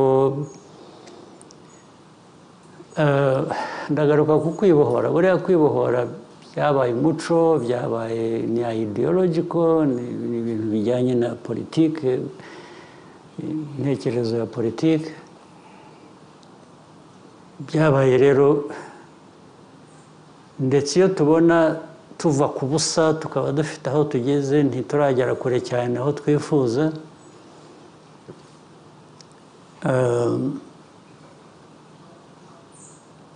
byabaye umuco abantu bamaze muri politiki yacu muri kamere yacu nk'u Rwanda icyo nifuza icyo nakangurira abantu dukomeze tuba abantu bakemura ibibazo byabo batitera ibibazo biba umuco nabiribona iby'amashuri noneho abantu bakanayagana bakiga cyangwa iby'amavuriro abantu bakajya yaba afite uko yumva atameze neza akibuka kugana ivuriro cyangwa biriya twashyizeho by'abantu bakora bafasha bakora ibikorwa by'ubuzima bagana abantu bakababunganira biriya ni umuco umaze kutujyamo wa politiki w'imikorere wo guteza imbere ndetse twakomeza tukarushaho tugahera ku byo tumaze kugeraho dufite mu bikorwa remezo mu mashuri mu by'ubuzima mu by'ubuhinzi n'ubworozi kugira ngo twihaze kandi tworore duhinge bya kijyambere duhahire amasoko kugana amasoko no gushaka kugira ngo tugire ibidutunga bitubutse kuri buri wese ntabwo ari ibyo bikorwa gusa iyo nyuma yabyo hatari umuco n'ibi by'isuku tugira haba mu mujyi haba mu mago haba mu byaro haba he ni umuco ufasha iterambere ry'igihugu ibyo rero birafasha kandi bifasha gukemura ibibazo ubundi abantu ibibazo abenshi barekera leta ngo izaza ibikemure kandi bakwiye kuba babikemura no hagati y'abo bantu bakishyira hamwe gusa bagakemura ikibazo birafasha bifasha igihugu bifasha abagituye ni umuco mwiza dukwiye gukomeza gukoresha gukemura ibibazo naho ibi bindi by'amatora tugiye kujyamo byo dusaba ngo badushyigikire dukomeze tubayobore nta kindi kiba kiri mu bitekerezo ni ukubayobora muri ibyo bikorwa birushijeho bikaba byinshi bigatera imbere murakoze nyakubahwa perezida wa repubulika mwari mutanze inshingano ko itangazamakuru rikwiriye gufata iya mbere mu kwigisha neza ikinyarwanda n'izindi ndimi birumvikana zikavugwa neza birumvikana mubivuze kenshi ubu abanyamakuru ibigo by'itangazamakuru bigiye gukomanga ku nteko y'umuco bagiye kujya muri mineduc ariko baravuga batese turabikorera murashyiramo amafaranga your excellency icya mbere nataranashyiramo n'amafaranga biba byakundaga umuntu yabishyiramo amafaranga ariko nka porogaramu yo ku maradiyo cyangwa iki abantu bashobora gushyiramo amafaranga kugira ngo izo porogaramu ariko abambere bica urwo rurimi ni n'abo banyamakuru ubwabo arashaka ko bamwishyura kugira ngo bavuge ururimi ruzima ibyo kuri porogaramu tuzishyura abantu bakwishyura kugira ngo porogaramu zihoreho kandi ubwo bituma nyine ababa bafite amaradiyo na za televiziyo bashobora kubona amafaranga ariko ntabwo nakwishyura umuntu ngo yo kugoreka ururimi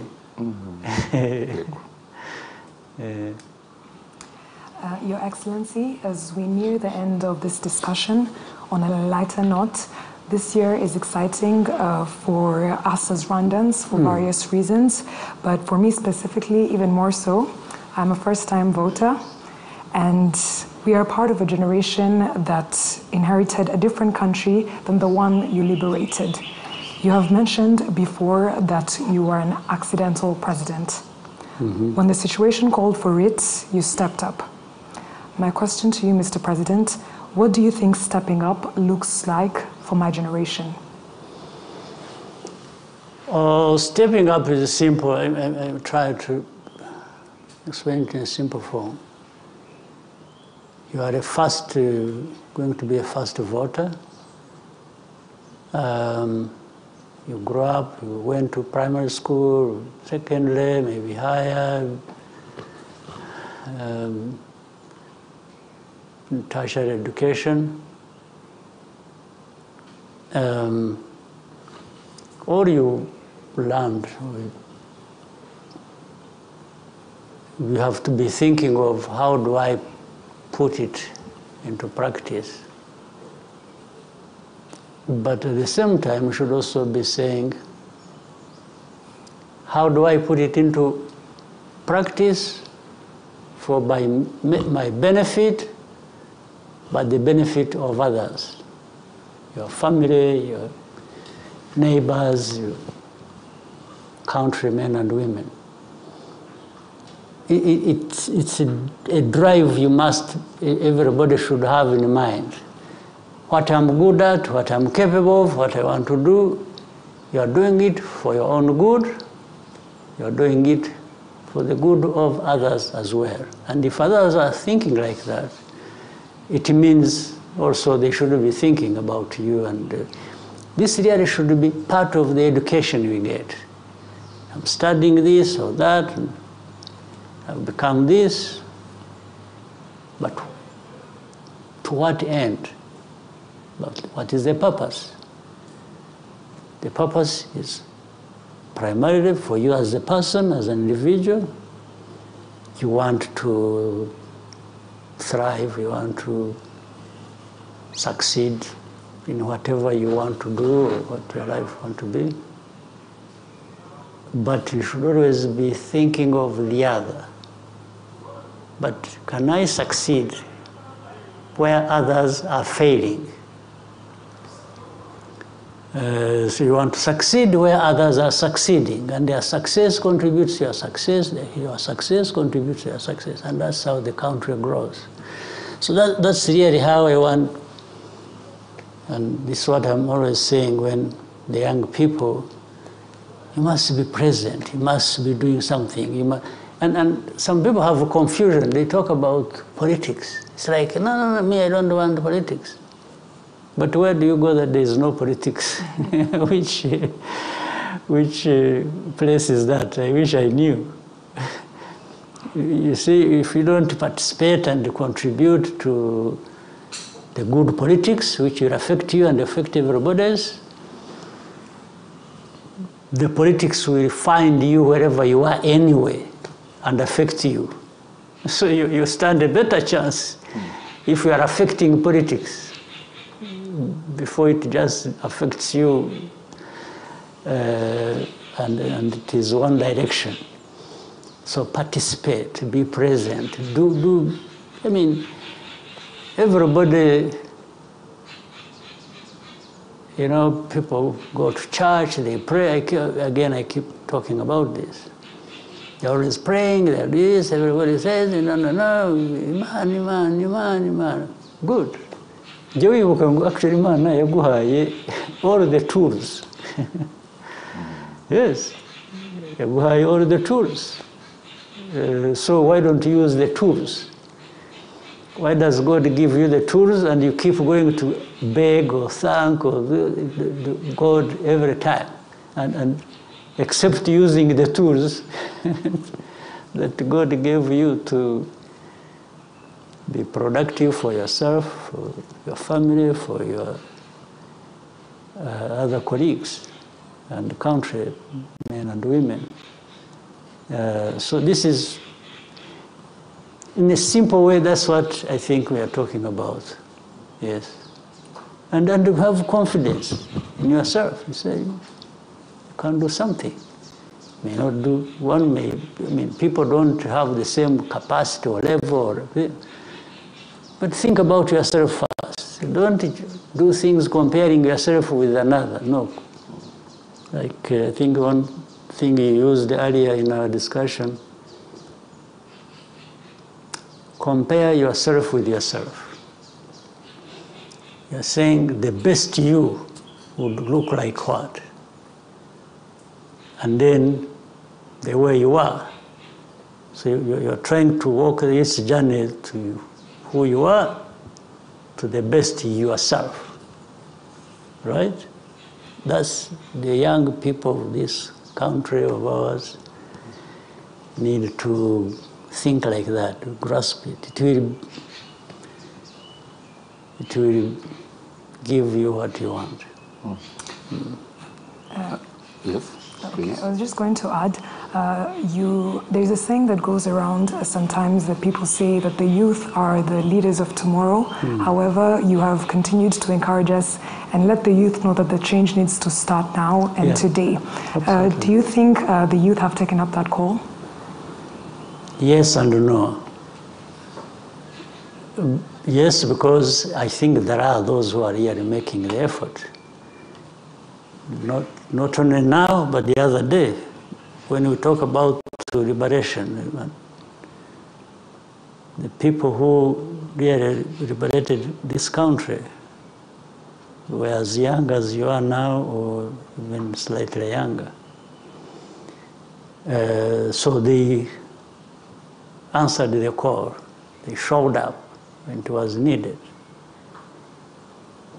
So even now, there are those who actually do their best.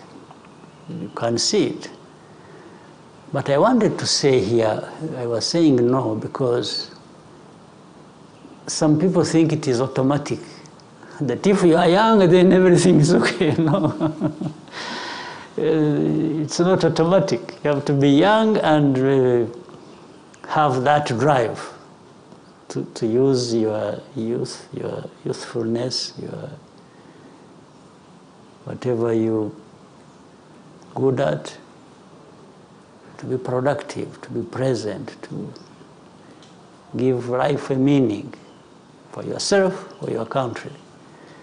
It's not automatic. There are people who are just think, yeah, we are young, they're making demands, but it's not that. It's you are young, but you should make an effort. You should invest in yourself and in what you are doing. So yes and no. I think I can see the young people showing up, and you can see already, I mean, one example that is not far, our cabinet. Cabinet is now, I'm the oldest man in the room. so trying to give them some guidance. So they are doing a good thing. They do a good job. They have good responsibility. So it's yes, but people should never feel too satisfied. Even when you are doing well, you should be worried about tomorrow, about the next day. Are we going to keep doing well? Are we going to do better? Is everybody going to be part of it? Can we bring in more people, as many people as possible? Yeah. Nyakubahwa Perezida wa Repubulika, nk'umubyeyi kandi wuzukuruje mu byo muteganyiriza iki gihugu, abe na agwize n'abandi bana b'Abanyarwanda b'urungano rwabo bafitemo ibingana iki ku buryo uzabatega amatwi ejo bundi aha mu gihe cyo kwiyamamaza afite abana bato azumva ko mubafite ku mutima. Ese mwumva mwifuza kuzabaraga igihugu kimeze gute?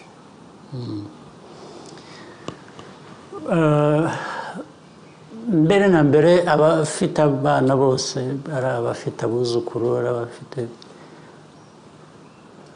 uburere tuzabaha, uburere tubaha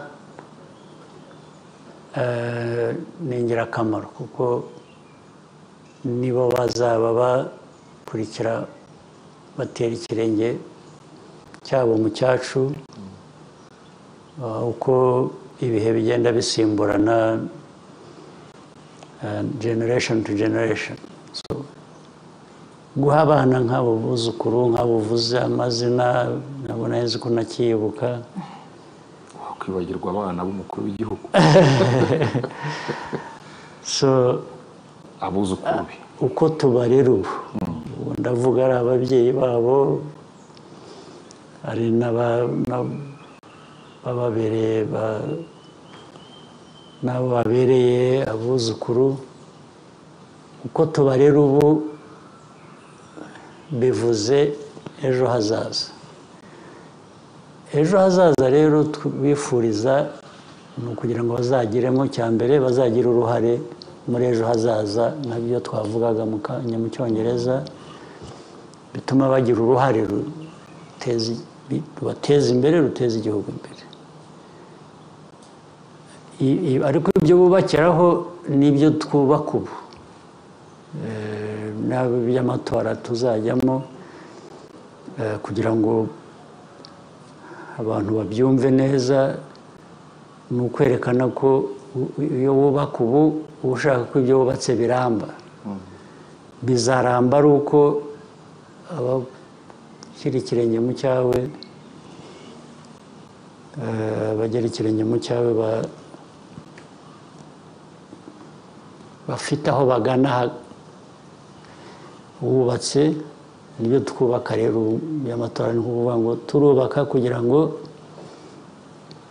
ibyacu birambe abatoya abavugwaga hari n'ababari inyuma n'abandi babari inyuma uko bagenda barutana buri wese agenda agera ikirenge mu cyundi u Rwanda rugira uko rube uko turwifuza rugira ibyo twifuza bitubereye. murakoze nyakubahwa perezida wa repubulika turabashimiye keretse mwagira icyo mushaka kubwira ababategereje mu minsi iri imbere babasanganiza urugwiro turi mu rugwiro hano mwe mubasanga muzabasanga mumeze mute nibwira ko nta kizahinduka dufite murabizi dufite amateka yacu amatora tora nta ntambara yantera ubwoba nta biki byo wenda tuzasanga ibindi bishya byubakiye aho ngaho ntabwo nshidikanya ko igihugu cyiteguye kandi nta kizadutera ubwoba nyine nubwo hari ibombori hirya no hino iyo ngiyo dufite umuti wayo. murakoze nyakubahwa perezida wa repubulika turabashimiye cyane umwanya wanyu muhaye abanyarwanda dushimira namwe mwese abari badukurikiye n'abahamagaye mugatanga ibitekerezo byanyu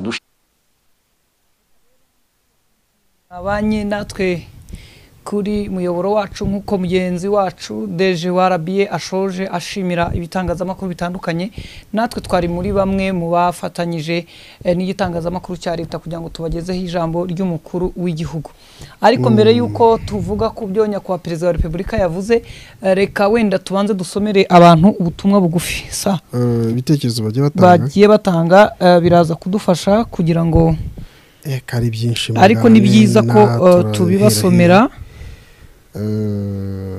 twabibasomera ngira ngo nibyo byiza wamfasha ndabona hano yego mwiriwe neza mutubarize ku kibazo cy'umuriro muke tugira ku muyumbu n'umuhanda muyumbu Karenge mwakoze cyane tugomba kumutora ni ngombwa kuko ni rudahigwa mu mihigo imvugo niyo ngiro yego twandayisabye Fidel irwamagana somo ukurikiye wihuta kugira ngo twumve ubutumwa bwabo kuko ndise bangu wiha Jean Damascene si wowe uduhitiramo barasubiza ngo tudapfa hari umuntu wari waje ku rubuga umusimbuke wari muri iyi chat wakomeje gukoresha imvugo zidafite ikinyabupfura harimo abamusubizaga ariko twakoze ibishoboka ubutumwa bwe tubujugunya ibishanga undi mana twifuza ko iterambere tubona mu mujyi ryagera no mu byaro murakoze mubyeyi hello sir thank you for always being fed cyangwa ariko samuzi kwiterura ukidunda fora zisiki ko bavugaga perezida komeza kuki abantu bahagarara hanze bakikora arasubiza wa wundi ibyo okay ese muvuze ikinyarwanda byatware iki icyambere wenda sinzi niba bamushubije ariko kuba batakoresha ururimi rw'ikinyarwanda gusa nuko ikiganiro gisangiwe n'abanyarwanda n'abanyamahanga ndetse n'abanyamahanga batuye mu gihugu cyacu yego kandi bajye bimerera kugusangira n'abandi bakoramo kukiyumva yarya wenyine mutubarize ikibazo cy'umushahara muke w'abasekirite murakoze ikibazo cy'umushahara gishingiye ku mategeko y'abakozi gishingiye ku ikibazo cy'umushahara muto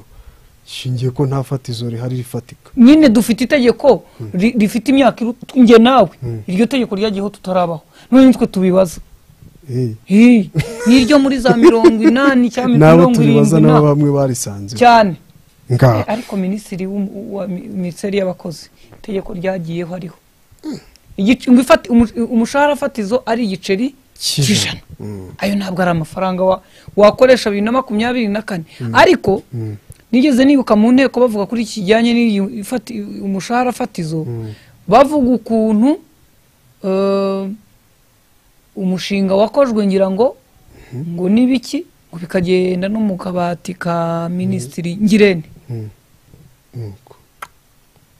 ntaferi kararangira komeza usoma ubutumwa mutubarize ikibazo cy'abadepite twe mu cyaro ntabo tuzi duheruka tubatora kandi ngari uwo nguvuga ngo babaheruka babatora ari kuri seyitora ari ntumwa ya rubanda ari kuri seyitora oya umudepite wari uhagarariye abagore waje gutanga kandidatire atubwiye ko abadepite atari intumwa za rubanda ndacyamwibuka abadepite burya ntimukabone nk'intumwa za rubanda ngo bashinzwe ibintu bibiri kugenzura ibikorwa bya guverinoma no gutora amategeko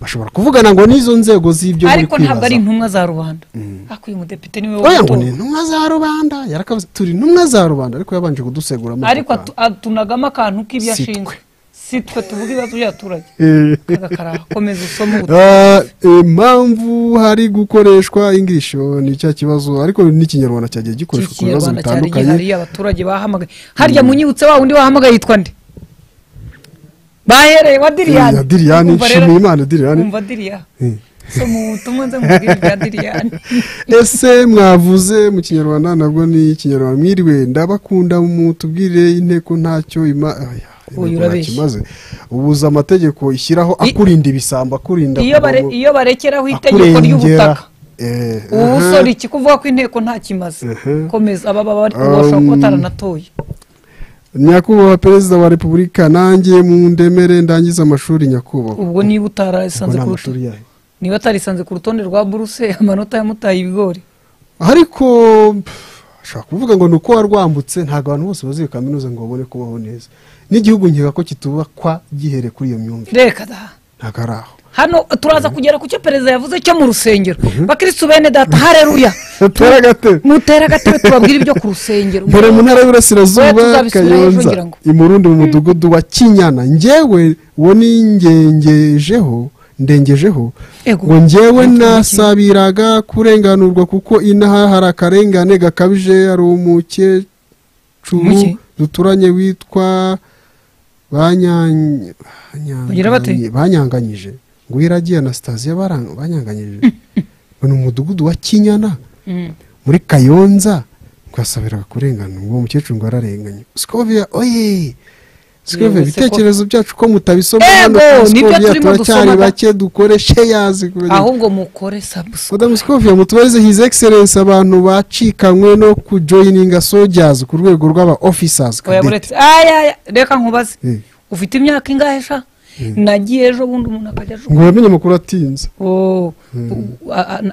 abereda azamenya y'ubutaha muraho ndashimiranye kwa perezida Paul Kagame ku bw'iterambere abanyarwanda bagezeho ndamushima nitwa Mukandonyi ndabashimira uburyo mwita ku baturage ukadukunda ukaduha umutekano uhagije undi ati Imana inoke banyakubahwa mufashe abacuruzi bato bakurirweho IBM kugira ngo boroherwe n'ako kazi iki kintu nubwo atari njye usobanura Rwanda Revenue ntiyanyishyuye kwanza abo yishyuye bazabisobanure ariko gutunga BM ntabwo bivuze kuzamura umusoro gutunga kuba ufite BM ntabwo bivuze kuzamura umusoro ariko Rwanda Revenue BM wakira Rwanda Revenue nyishyura nzaza gusobanura icyo BM ivuze nagiye Addis Ababa n'inyugu zironji babantu babagore batondeka utuntu ku muhanda uturonji dwagara kugeza ku gasongero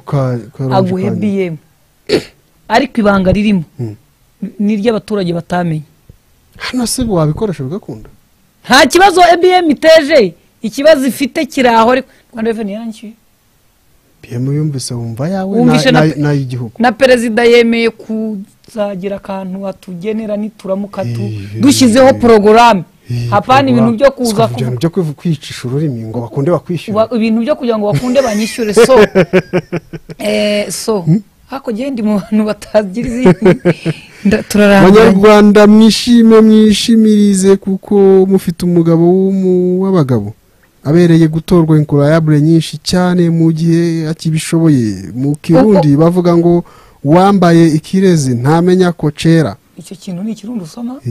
Ikirezi ntamenya ko cera. Cera iriho.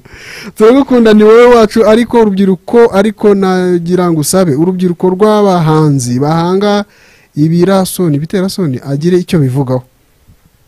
Turagushimira cyane kuba Perezida wa Repubulika, umutekano ku gihugu ndetse no guha ikiremwa muntu agaciro. Turashimira inama yaduhaye nk'impano ibere u Rwanda. Handi yavuga by'ikinyarwanda, ikinyarwanda kirangiritse ni Françoise uwa undi dushime Jack dutewe isheme namwe nyakubahwa Perezida wa Repubulika. Mr Cyangwe muduhe nimero muri gukoresha. Sose ko vamenye nimero bari mpamagare barore.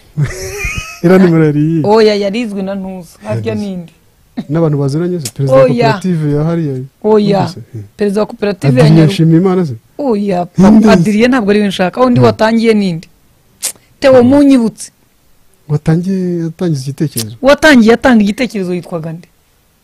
Ni Adrien se? Tewo I want to know how a refugee in Rwanda can get Rwandan nationality. Tegeko rigena ko ubwenegihugu butangwa niba itakoroshywa ku mpunzi zifuza ubwenegihugu bw'u Rwanda. Murakoze. Tewo nabanza mbwira umuntu witabye bwa mbere yitwa nde? Adrien. Ngo ni byiza ko Rwanda Revenue yajya ica imisoro ku gicuruzwa cyinjira mu gihugu igakubiramo byose, kimwe n'ikivuye mu ruganda kikagera mu baturage batakirukaho ngo fagitire byafasha abaturage mu bucuruzi. Oya ntabwo ko ari uko bacuruza. Ngiye Rwanda Revenue ga ninyishyura nzababwira ukuntu EBM ikora. Ntabwo abantu uziko igicuruza kimwe gishobora kuva ku ruganda kikanyura mu bacuruzi batanu n'igishaka kibe 80, ariko buri umwe atanga ikingana. Buri hari ukuntu bibiri iravuga ngo ni mugende uko intege zanyu zingana. Buri umusoro ugenda uko intege z'umuntu zingana. Urabona igihe bavuga ngo bakuyeho ngo 2% by'imisoro yatangwa byandi bagabanyaga, abantu bakavuga ati subwo bagabanyije iki? Buri guza amafaranga yasaguye miliyari 9 nizo zavuyeho. Nako miliyari 2 na mu 9 yatangaga. Ubwo se urumva gusagura miliyari 2 ni make. Ahubwo wowe iyo bavuze 2 niba basoraga ibihumbi 10 bagakuraho 2, ubwo se urumva usiga ukuyeho 2 nyine. Saba ko muzazana Rwanda Revenue mugari cyeka niba ari kwishyura. Ni nyishyure Rwanda Revenue acuruza. Ruize Zaninka usoreze kuri nta Ruize Zaninka tugira mu itangazamakuru. Oya tugira Ruize Imana. Haza n'inkirimo. Aba Ruize nka yanazizanye niko yarazizanye. Zinzungu ahubwo. Nawe warabonye ko ziranka zari inzungu. Zari ndage nako. Ubundi rega uyu ni Ruize Zaninka. Ubundi rega ni wowe wacu, nta wundi tuzi, nta nuwo dukeneye kumenya, nta nuwo tuzamenya, ni wewe wenyine n'imitima igeze muri 15. Niyo mugabo Egidius mu yindi manda muzibuke no kuduha amazi ahantu bo ku muhanda mu karere mu karere ka Ruhango ndetse na kaburimbo. Wanyuma ati niyo mugabo nyine yongeye turabinginze bayobozi beza. Bitekerezo biracyahari ndagirana ko ari byinjitse. Reka kugira ngo dusoze ikiganiro tuvuge ku byo Perezida yavuzeho. Yego ngiye mfite ibintu bibiri ndi buvugeho. Ikinyarwanda no ku rusengero nawe tubwiriza n'ingingo. Yagarutse ku cyatumye ngo M23 ivuka ku bibazo bya Kongo ko bidakwiye kubazwa we cyangwa u Rwanda. Ndavuga Perezida Kagame. Ikintu cya mbere yagarutse ku mateka y'umuzi w'ikibazo cyabisanze ari abatutsi bari muri Repubulika ya Demokarasi ya Kongo ku butaka. Ngewe ikintu ntekereza Kagame ikibazo cya Kongo uko byagenda kose ntabwo ndi bukite ikibazo cye, ariko ni ikibazo cy'umuturanyi utuye mu nzu y'ibyatsi ifashwe cyane niyo yafatwa. Mbivuze nabi ngira ngo none se oya nyine ifashwe cyane ni yacu yafatwa, ariko se oya bivuze nabi. Ndabisubiramo kugira ngo wumva icyo mvuga ku kibazo cya Kongo ibi mvuga niba ariko abantu bumve niba ibyo mvuga ari byo ku kibazo cya Kongo Perezida Kagame aravuga ko atamenye uko bitangira nuko bizarangira ariko atura ikibazo cyatangiye nawe mbere yuko avuka na mbere yuko abaho uko kiza kera ndabyibuka wa musaza twigeze dusanga mu nkambi ya Mahama tubwira ukuntu kera batangiye bajujubya abari abami ariko ikibazo cya Kongo ku Rwanda Perezida Kagame cyangwa u Rwanda na Kongo ni nko guturana n'umuturanyi uri mu nzu ya nyakatsi aho arakinisha umuriro iriya nzu ya nyakatsi yifashwe igakongoka ishobora kujugunyira ibishashi ni yawe ikibazo cya Kongo rero urwego kiriho niyo mpamvu nyiri inzu baturanye agomba guhorana isuka harura ibyatsi ngo ibyo muri Kongo nibifatwa bidafatisha n'iby'u Rwanda hagati agacamo umuhoro w'ubutaka icyo nicyo kintu cya mbere tugomba kugira gute kumenya icyo cyongera ngo yagisobanuye neza abantu baburanaga bavuga ku kijyanye n'uko atavuze mu kinyarwanda ngira ngo nicyo yavugagaho ku kibazo cya Kongo uko cyatangiye nawe ataravuka uyu munsi kigeze aho kigeze isira cyarwana nacyo ikibazo cya Kongo cyo gifite ariko hagati aha twanavuga ku kibazo cya Kongo ibyo byo ntabwo byavuzwe na perezida ningiye ubivuze ni amakuru aturuka hirya iriya sosiyete sivili yo hirya iza Bukavu ngwire ifite amakuru y'uko inyeshyamba mu Ventura zambutse zone zari zisanzwemo ngo zikaba zitangiye gusatira iwabo ko dushobora kubona Bukavu mu biganza byawe Bukavu ntibayifate mu Ventura y'amajyepfo Bukavu nako mu Ventura itinya umujyi bibi ariko ushobora gufata ibice biri muri nawe ikawurebera nyine gutya nkuko irebera Goma reka nivugire ku dini ntaye idini myumvire bahora mu nsengero ntibakoresha iby'Imana yabahayemo nk'ibikoresho by'ibanze byo kugira aho bagera ariko se umuntu ahoze mu rusengero akabona icyo ashaka kugira ngo hari ikibazo cyari gihariswe ntacyo babona burya mu rusengero turabakoze babona mu rusengero turabaye abakene se oya mu rusengero tuba turabakozi ba pasiteri na padiri erega ari ibintu bibiri ari ikintu kimwe abayihaye Imana banze kutubwira nabahe bakene bibiri ivuga n'ab'imitima yabo nawe nyine uvuze uko babivuga abakene b'imitima bakeneye umutima se bakennye ku mutima bakennye mu biki nawe bakene bibiri ivuga bibiri iravuga ngo mu cyiciro cya Roda oya bibiri ntabwo ivuga mu cyiciro cya Roda aho mu cyiciro cya Roda bibiri ivuga ni babandi ibwira ngo abarushye n'abaremerewe ni munsange ndabaruhura abo nibo mu cyiciro cyaki cya Roda karibo bumva bazahirwa ariko buriya mu rusengero muzi ko iyo turirimba batatwishyura muzi ko iyo twakora ku rusengero bataduhemba muzi ko dutanga amafaranga kugura intebe n'ibindi ntihagire utwishyura si twese tuba tubikoresha se muzi ko ku kwezi bahemba pasiteri muzi ko n'insengero zifite amaduka zicuruza zikodesha amazu zikomeza zigakenera ibyo by'abakirisitu ahubwo niyo dushatse kubikoramo twarabyutse turabyishyura uzi ko nawe uri mu batanze amafaranga yo kubaka batashobora kubaka ibitaro ugiyeyo nta mituweli ufite bataguhana samoro uzi ikintu cyiza perezida atuhaye ikintu cyiza abakristo mwese mukwiye kumenya kujya mu nzu ni byiza y'Imana ariko dukwiye gukoresha amahirwe n'amaboko yacu ngo tugire icyo duhaha naho ibintu byo gutegereza ko tuzasenga tukabaho turashize uheshejweho n'amasengero wowe turashize komeza ngira ngo nta bintu byinshi birenze ibyo cyane biganiriweho kuko n'ibindi byagarukaga avuze reka wenda ducire mu ncamake abantu bwa mbere mu gice cya mbere atarafata ikiruhuko avuze ku bijyanye n'aho igihugu cyavuye aho kigeze abanyarwanda kwibohora twabigize umuco dukwiye no kwibohora niba dufite umutekano ariko dukwiye no kwibohora ubukene abanyamakuru turasabwa ariko akantu k'abanyamakuru tugiye tutakavuze ndakibutse ko nari ntangiye gukora samari abanyamakuru rero barora bajije ikibazo cyiza baroni unshake ndamugurira uri umuntu yari umusaza bari umusaza yatuzirikanya dushimira ko twagize uruhare kugira ngo abanyarwanda bakore ikiganiro ariko anongera ati se abanyamakuru nyakubahwa musaba ko bazigisha abanyarwanda gukoresha ururimi rw'ikinyarwanda hari akantu k'agafaranga muzatamo barurabajije ikibazo cy'ingenzi ariko perezida nawe arabirobanuye akuye ibisambo mu irondo uzashyiraho porogaramu ngewe nishyiraho uza kwigisha ikinyarwanda hano havuga ngo buri cyumweru guhera saa 12 za nimugoroba imivugire n'imikoreshereze y'ururimi rw'ikinyarwanda iboneye ikaba porogaramu wenda imara iminota 30 bigisha iyo space barayimpera amafaranga cyangwa uwo mwanya hanyuma uvuze space shaka kandi barimo batuvuga ko tuvuga ikinyarwanda uwo mwanya sinshyiraho space kugira ngo ntasaba amafaranga ubwo uvuyemo uwo mwanya aho ugarutsemo uwo mwanya bazawunyishyura ariko ibintu byo kujya mvuga ejo bundi kuwa gatandatu Amavubi oyada aperi na Rayon Sport byaracakiranye biresurana ariko birangije bigwa miswi noneho harimo n'umukinnyi mushya guturuka muri Nigeria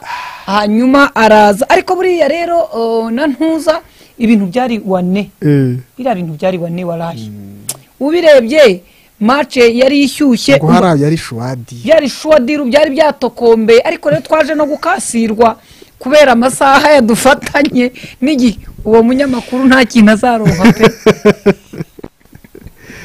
nta kintu azaronka ngayo kuko rero ibyo ni bimwe mu byo yavuze ubwo rero abanyamakuru bagenzi banjye dutegure porogaramu zisaba amafaranga ariko kuvuga ngo turavuga ururimi nabi kugira ngo bakunde batwishyure ahubwo badushakira ikiboko bakubita umuntu bamunoze kuri mugenzi yego ubwo ngira ngo kwavuna ingoma kwa ambassador Preto nari mvuze nyakwigendera kwa ambassador Robert Masozera Masozera rwose ndwanaho umpa amafaranga kandi ngewe ndarya yufite none uko azagenda azamuka nzakurane nayo sinisabiye akazi nizera ko nta kindi kinyamakuru cyari cyavuze nicyo bivuga urishiriza mu kiziriko genda rishiriza ku kiziriko niba ucya bakankura ku kaziriko k'inkoko uri inkoko ntabwo igira ikiziriko kirekire bazirikisha akantu kareshya gari mu nzirikisha ikiyene bizamuke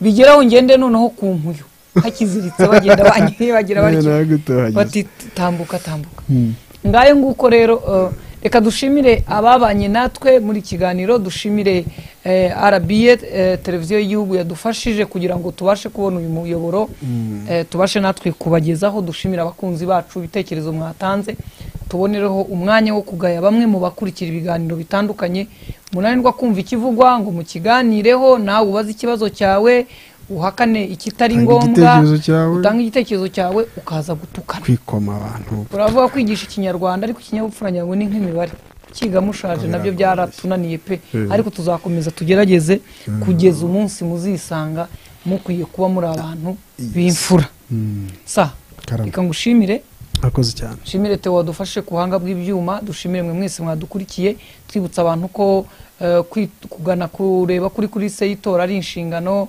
abagana muri mike gushakayo ibibanza byo gucuruza namwe muganeyo abashaka kugana muri Kenkayori evidence harya yego company limited abajya muri Kirani mwese n'abarimo kugana kuri Scovia fashion ya myenda yo kwitegurana gahunda yo kwamamaza urumva Perezida Kagame wamaze iminsi muri petition nkurikije indirimbo yavuze tantambara yanera ubwoba tora atari kurushaho kuba haraje n'izindi kamukoza ahubwo izaje musaza nta makuru yamenye cyapa n'ubundi yaratubwiye ngo hari ukuntu batamuha amakuru akayakura ku mihanda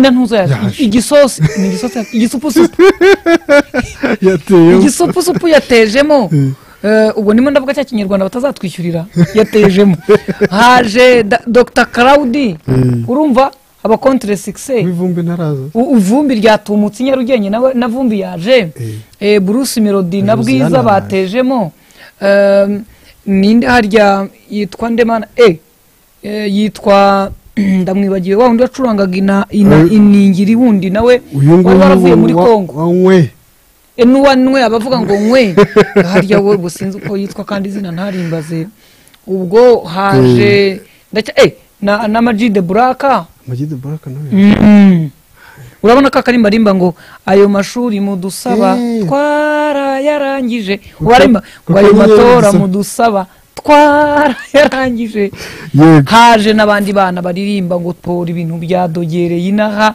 ivumbi ryatumutse urumva izo zose abitegura kujya kuzibyina rero haba mu muryango wa RPF haba amashyaka PSD PL Green Party imbera kuri nibyo imbera kuri abadepite ari ubwo abandi nabaye PDI nayo kuba depite iriho n'abandi ntibutsa amazina n'abandi bigenga n'umunyarwenya rwacu yatejemo ndimo ndavuga ikinyarwanda batazanyishyura yatejemo oya wa mwana wari wadepoje umwe mu bakina ukora urwenya oya gasore gatoya kari smart cyane kari kambaye ikote ubwo amwibuka izina nabanyweshye icyo nzi cyo nuko nabonye bavuze gusa nabonye ari umwana kuri liste y'urya ntakuka yemewe ubwo rero abo bose baragana Scovia Fashion Shop kugira ngo babashe gufatayo imyenda bajye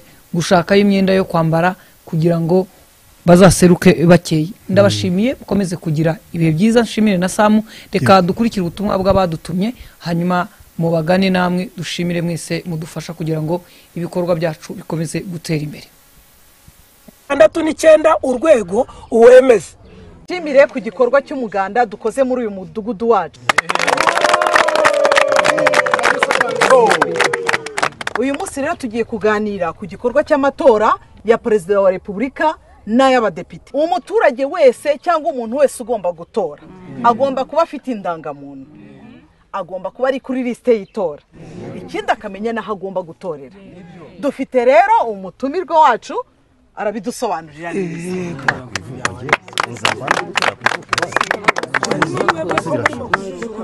Gihe mfite ikibazo yego ubu ngiye nzasubira ku ivuko njye gutorerayo kuba nakosoye n'amaliste y'itora ntahari muyobozi yego ko rwo mbere ngiye gutora ubwo bizagenda gute ni muhumura byaroroshye ubu ngubu ukoresheje ikoranabuhanga ushobora kwireba kuri liste y'itora naho uzatorera reka turebe uko bikorwa fata telefone yawe kanda akanyenyeri 169 urwego uwemeze turagendana hitamo ururimi shyiramo rimwe ku makuru y'utora shyiramo indangamuntu yawe uyandike neza shyiramo rimwe urebe umwirondoro wawe aho ngaho urabona amakuru y'utora amazina naho uzatorera niba ubona ari byo kanda rimwe wemeze niba amakuru ubonye atariyo shyiramo kabiri wemeze ushaka kwimura kuri liste y'itora rero kanda akanyenyeri 169 urwego wemeze hitamo ururimi shyiramo rimwe ku makuru y'utora shyiramo indangamuntu yanditse neza hitamo kabiri wiyimura kuri liste y'itora ubwo urahitamo intara hitamo akarere hitamo umurenge hitamo akagari hitamo umudugudu hitamo rimwe wemeze ko amakuru ushyizemo ajyanye nawo wifuza gutorera murumva bitoroshye se nawe irebe kuri liste y'itora cyangwa wiyimure bitewe nawo wifuza kuzatorera maze uzabasha kwitorera Perezida wa Repubulika n'abadepite maze uzabasha kwitorera Perezida wa Repubulika